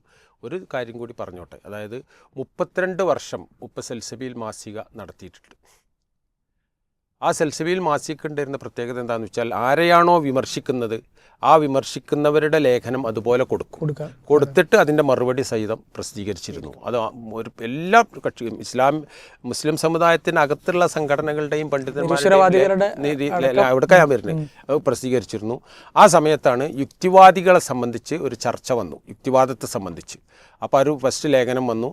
ആ ലേഖനം ത്തിന് മറുപടി ഉണ്ടെങ്കിൽ പ്രസിദ്ധീകരിക്കാമെന്ന് പറഞ്ഞിട്ട് ഇപ്പോൾ പ്രസിദ്ധം ചെയ്തു. അപ്പോൾ അന്നത്തെ യുക്തിവാദി മാസികയുടെ പത്രാധിപരും യുക്തിവാദി സംഘം പിന്നെ കേരളത്തിലെ പ്രസിഡൻ്റായിരുന്നു തോന്നുന്നുണ്ട്, MC ജോസഫ് എന്ന് പേരുള്ള ഒരു യുക്തിവാദി നിരീശ്വരവാദി ലേഖനം തന്നു. ആ ലേഖനം അതുപോലെ പ്രസിദ്ധീകരിച്ചു. ആ ലേഖനത്തിൻ്റെ കൂടെ അന്നത്തെ നമ്മളുടെ ബഹുമാന്യ പണ്ഡിതനും അതുപോലെ ഡോക്ടറുമായിരുന്ന ഡോക്ടർ M ഉസ്മാൻ സാഹിബ്, അദ്ദേഹം കമ്മ്യൂണിസത്തിൻ്റെയും യുക്തിവാദത്തിൻ്റെയും അങ്ങേ തലവരെ പോയിട്ട് തിരിച്ചു വന്ന് ഇസ്ലാമിലേക്ക് വന്ന മഹാചിന്തകനും എഴുത്തുകാരനുമായിരുന്നു. അദ്ദേഹത്തിൻ്റെ ഏതെങ്കിലും ഒരു രചന വായിച്ചവർക്കറിയാം അദ്ദേഹത്തിൻ്റെ ചിന്തയുടെ ആഴവും അതുപോലെ അദ്ദേഹത്തിൻ്റെ പഠനത്തിൻ്റെയും ഒക്കെ വ്യാപ്തിയും നമുക്ക് മനസ്സിലാക്കാൻ. അറബി അദ്ദേഹത്തിന് അറിയാമായിരുന്നു, കാരണം സ്കൂളിൽ പോകുമ്പോൾ ദർസിൽ പോയിരുന്നു തറയത്താം. അപ്പോൾ അറബി ശരിക്കും വായിച്ചാൽ മനസ്സിലാകുമായിരുന്നു. അപ്പോൾ ഒരിക്കൽ ഞാനൊരു സംഗതി എഴുതിക്കാൻ വേണ്ടി മൂപ്പരടുത്ത് പോയപ്പോൾ ഇബ്നു തൈമിയ്യയുടെ ഒരു ഫത്വ എടുത്തിട്ട് എന്നെ കൊണ്ട് വായിപ്പിച്ചു. ഞാൻ അറബി കോളേജ് പഠിക്കുകയാണ്, എനിക്ക് വായിക്കാൻ അറിയാൻ നോക്കുകയാണ്, ഇപ്പോഴും ഓർക്കുന്നുണ്ട്. അപ്പോൾ അത് പോയത് ഇതാണ്, ഈ യുക്തിവാദികളുമായിട്ടുള്ള ഈ പിന്നെ ഇതിനുള്ള മറുപടി അദ്ദേഹമാണ് എഴുതിയത്. അതിന് മറുപടി ഇയാൾ പിന്നെ എഴുതി. പിന്നെ ആരെങ്കിലും ഉണ്ടോ എന്ന് ചോദിച്ചു. അപ്പോൾ PC കടലുണ്ടി എന്ന് പറഞ്ഞ വേറൊരു യുക്തിവാദി വന്നു, അയാളും എഴുതി. ഇവരൊക്കെ എഴുതി. ഇതിനൊക്കെ വിശദമായ മറുപടി അദ്ദേഹം എഴുതി. ആ എഴുതിയതൊക്കെ അന്ന് തന്നെ ഒരു പുസ്തകമാക്കി പ്രസിദ്ധീകരിച്ചിട്ടുണ്ട്, മതവും യുക്തിവാദവും എന്നുള്ള പേരിൽ. ഇപ്പോൾ 6ാമത്തെ എഡിഷൻ നമ്മളെ വിസ്ഡം ബുക്സ് പുസ്തകമാക്കി പ്രസിദ്ധീകരിച്ചിട്ടുണ്ട്. അപ്പോൾ ആ സൽസബിയിലും ഈ പിന്നെ ചരിത്രവും ഈ എതിരാളികളുടെ ലേഖനങ്ങൾ അതുപോലെ ഒരു മാറ്റവും കൂടാതെ കൊടുക്കുകയും അതിൻ്റെ മറുപടിയോടുകൂടെ പ്രസിദ്ധീകരിക്കുകയും ചെയ്യുക എന്ന കേരളത്തിൽ ഇതുവരെ അറിയപ്പെടാത്ത ഒരു സംഗതി ചെയ്ത ഒരു വലിയ സംഭവം കൂടി ഈ സന്ദർഭത്തിൽ സാന്ദർഭികമായി പിന്നെ ശ്രോതാക്കളുടെ ശ്രദ്ധയിൽപ്പെടുത്തുകയാണ്. അള്ളാഹു സുബ്ഹാനഹു വ തആല അവരുടെ പ്രവർത്തനങ്ങൾ സ്വീകരിക്കുമാറാകട്ടെ. ഈ പരിഭാഷയൊക്കെ ഒരു സദക്ക ജാരിയയുടെ കൂട്ടത്തിൽ അള്ളാഹു പെടുത്തട്ടെ. അതിന് നമ്മൾ ചെയ്ത പ്രവർത്തനങ്ങളും അള്ളാഹു സ്വീകരിക്കട്ടെ. അതിൽ വന്നു പോയ അബദ്ധങ്ങൾ അള്ളാഹു പുറത്തു മാപ്പാക്കി തരുമാറാകട്ടെ. അപ്പോൾ ഉമർ മൗലവി റഹ്മത്തുള്ളാഹി അലൈഹിയുടെ ജീവിതവും ഈ ഒരു പരിഭാഷയൊക്കെ മുന്നിൽ വെച്ചുകൊണ്ട് നമുക്ക് പഠിക്കാനുള്ളത് സിഹർ എന്നല്ല ഏത് വിഷയമായിക്കോട്ടെ പ്രമാണബദ്ധമായി മനസ്സിലാക്കാനും അഹ്ലുസുന്നയുടെ പണ്ഡിതന്മാർ അതിനെ വിശദീകരിച്ച ആ ഒരു പാരമ്പര്യം നിലനിർത്തിക്കൊണ്ട് തന്നെ ശരിയായ രൂപത്തിൽ സലഫു സ്വാലിഹുകളുടെ മൻഹജ് മുറുകെ പിടിച്ചുകൊണ്ട് മുന്നോട്ട് പോവുക എന്നതാണ്. ഈ ഒരു പരിഭാഷയുടെ വിഷയത്തിലാണെങ്കിലും ഉന്നയിക്കപ്പെടുന്ന ആരോപണങ്ങൾക്കുള്ള കൃത്യമായ മറുപടി അദ്ദേഹത്തിൻ്റെ മകൻ തന്നെയായ മുബാറക് മദീനിയോടെ വിശദീകരിച്ചു കഴിഞ്ഞു. ഇനി ഇത്തരത്തിലുള്ള ആരോപണങ്ങൾക്ക് ഒരു ഇടവുമില്ല എന്ന് ഈ ഒരു സംസാരത്തിലൂടെ കൃത്യമായി അതിൽ നേരിട്ട് ഇടപെട്ട അദ്ദേഹത്തിൻ്റെ മകൻ തന്നെയായ ഈ പരിഭാഷയുടെ എല്ലാ ജോലികളും ഇപ്പോഴും നിർവഹിച്ചുകൊണ്ടിരിക്കുന്ന മുബാറക് മദീനി തന്നെ വിശദീകരിച്ചിരിക്കുന്നു. അൽഹംദുലില്ലാ. ഇനി നമുക്കൊക്കെ ചെയ്യാനുള്ളത് ഉമർ മൗലവി റഹ്മത്തുള്ളാഹി അലൈഹി പോലെയുള്ള നമ്മുടെ മുൻഗാമികളുടെ ആ പാത സ്വീകരിക്കുകയും തൗഹീദിൻ്റെ പ്രബോധന രംഗത്ത് ഏത് രംഗത്തുമുള്ള വിമർശനങ്ങൾ അതുപോലെ തന്നെ ഇത്തരത്തിലുള്ള കാര്യങ്ങൾ ദീനിൻ്റെ കടക്കിൽ തന്നെ കത്തിവെക്കുന്ന ദുരാരോപണങ്ങൾ ഇവയ്ക്കെതിരെ ഇവരൊക്കെ എഴുതിയ പുസ്തകങ്ങൾ തഫ്സീറുകൾ ഇതൊക്കെ വായിച്ചു പഠിച്ചു മനസ്സിലാക്കി അത് ജനസമൂഹങ്ങളിലേക്ക് എത്തിക്കുക എന്ന വലിയൊരു ദൗത്യമാണ് നമുക്കൊക്കെ നിർവഹിക്കാനുള്ളത്. അല്ലാഹു സുബ്ഹാനഹു വ തആല അവരെയും നമ്മളെയും ഒക്കെ സ്വീകരിക്കട്ടെ എന്ന് പ്രാർത്ഥിക്കുന്നു. ഉമർ മൗലവി റഹ്മത്തുള്ളാഹി അലൈഹി അല്ലാഹു അദ്ദേഹത്തിൻ്റെ ഖബർ വിശാലമാക്കി കൊടുക്കട്ടെ. അല്ലാഹു മഗ്ഫിർ ലഹു വർഹംഹു. നമുക്കും ഉമർ മൗലവിയെപ്പോലെയുള്ള അദ്ദേഹത്തെ പോലെയുള്ള വലിയ പണ്ഡിതന്മാർ നിർവഹിച്ച സേവനങ്ങൾ അത്രത്തോളമൊന്നും എത്തിയില്ലെങ്കിലും അള്ളാഹുവിൻ്റെ ദീൻ്റെ മാർഗ്ഗത്തിൽ ഇത്തരത്തിലുള്ള സേവനങ്ങൾ നിർവഹിക്കാനും അള്ളാഹു തൗഫീഖ് നൽകട്ടെ എന്നുകൂടി പ്രാർത്ഥിക്കുകയാണ്. മുബാറക് മദീനിക്ക് നന്ദി പറയുകയാണ്. ഈ ഒരു സുദീർഘമായ ഒരു സംഭാഷണത്തിന് നന്ദി പറയുകയാണ്. അള്ളാഹു സ്വീകരിക്കട്ടെ. നന്ദി ഞാൻ തിരിച്ച് അങ്ങോട്ട് പറയാണ്. കാരണം എനിക്കിങ്ങനെ ഈ സംഭവങ്ങൾ വിശദീകരിക്കാനുള്ളൊരു അവസരം കിട്ടിയത് കാരണം ഇതൊക്കെ ചരിത്രങ്ങളാണ്. ഇതൊന്നും ഇപ്പോൾ ഞാൻ വിശദമായിട്ട് എവിടെ എഴുതിയിട്ടൊന്നുമില്ല. അപ്പോൾ ഇത് റെക്കോർഡ് ചെയ്തിട്ടെങ്കിലും ഇവിടെ ബാക്കിയാകുന്നത് ഒരു നല്ല കാര്യമാണ് എന്ന് അതിനുള്ള സൗകര്യം ചെയ്തു തന്ന പീസ് റേഡിയോക്കും അതുപോലെ ഇതിന് താല്പര്യം പ്രകടിപ്പിച്ചതിൻ്റെ കൂടെ വന്ന അജ്മൽ ഫൗസാനും ഒക്കെ ഞാൻ അങ്ങോട്ട് നന്ദി പ്രകാശിപ്പിക്കുകയാണ്. അള്ളാഹു ഇതും നമ്മളുടെ ഒരു അമാലു സാലിഹാത്തുകളുടെ കൂട്ടത്തിൽ പെടുത്തുമാറാകട്ടെ എന്ന് പ്രാർത്ഥിക്കുന്നു. റബ്ബനാ തഖബ്ബൽ മിന്നാ ഇന്നക അൻത സമീഉൽ അലീം. സുബ്ഹാനക അല്ലാഹുമ്മ റബ്ബനാ വബിഹംദിക അശ്ഹദു അല്ലാ ഇലാഹ ഇല്ല അൻത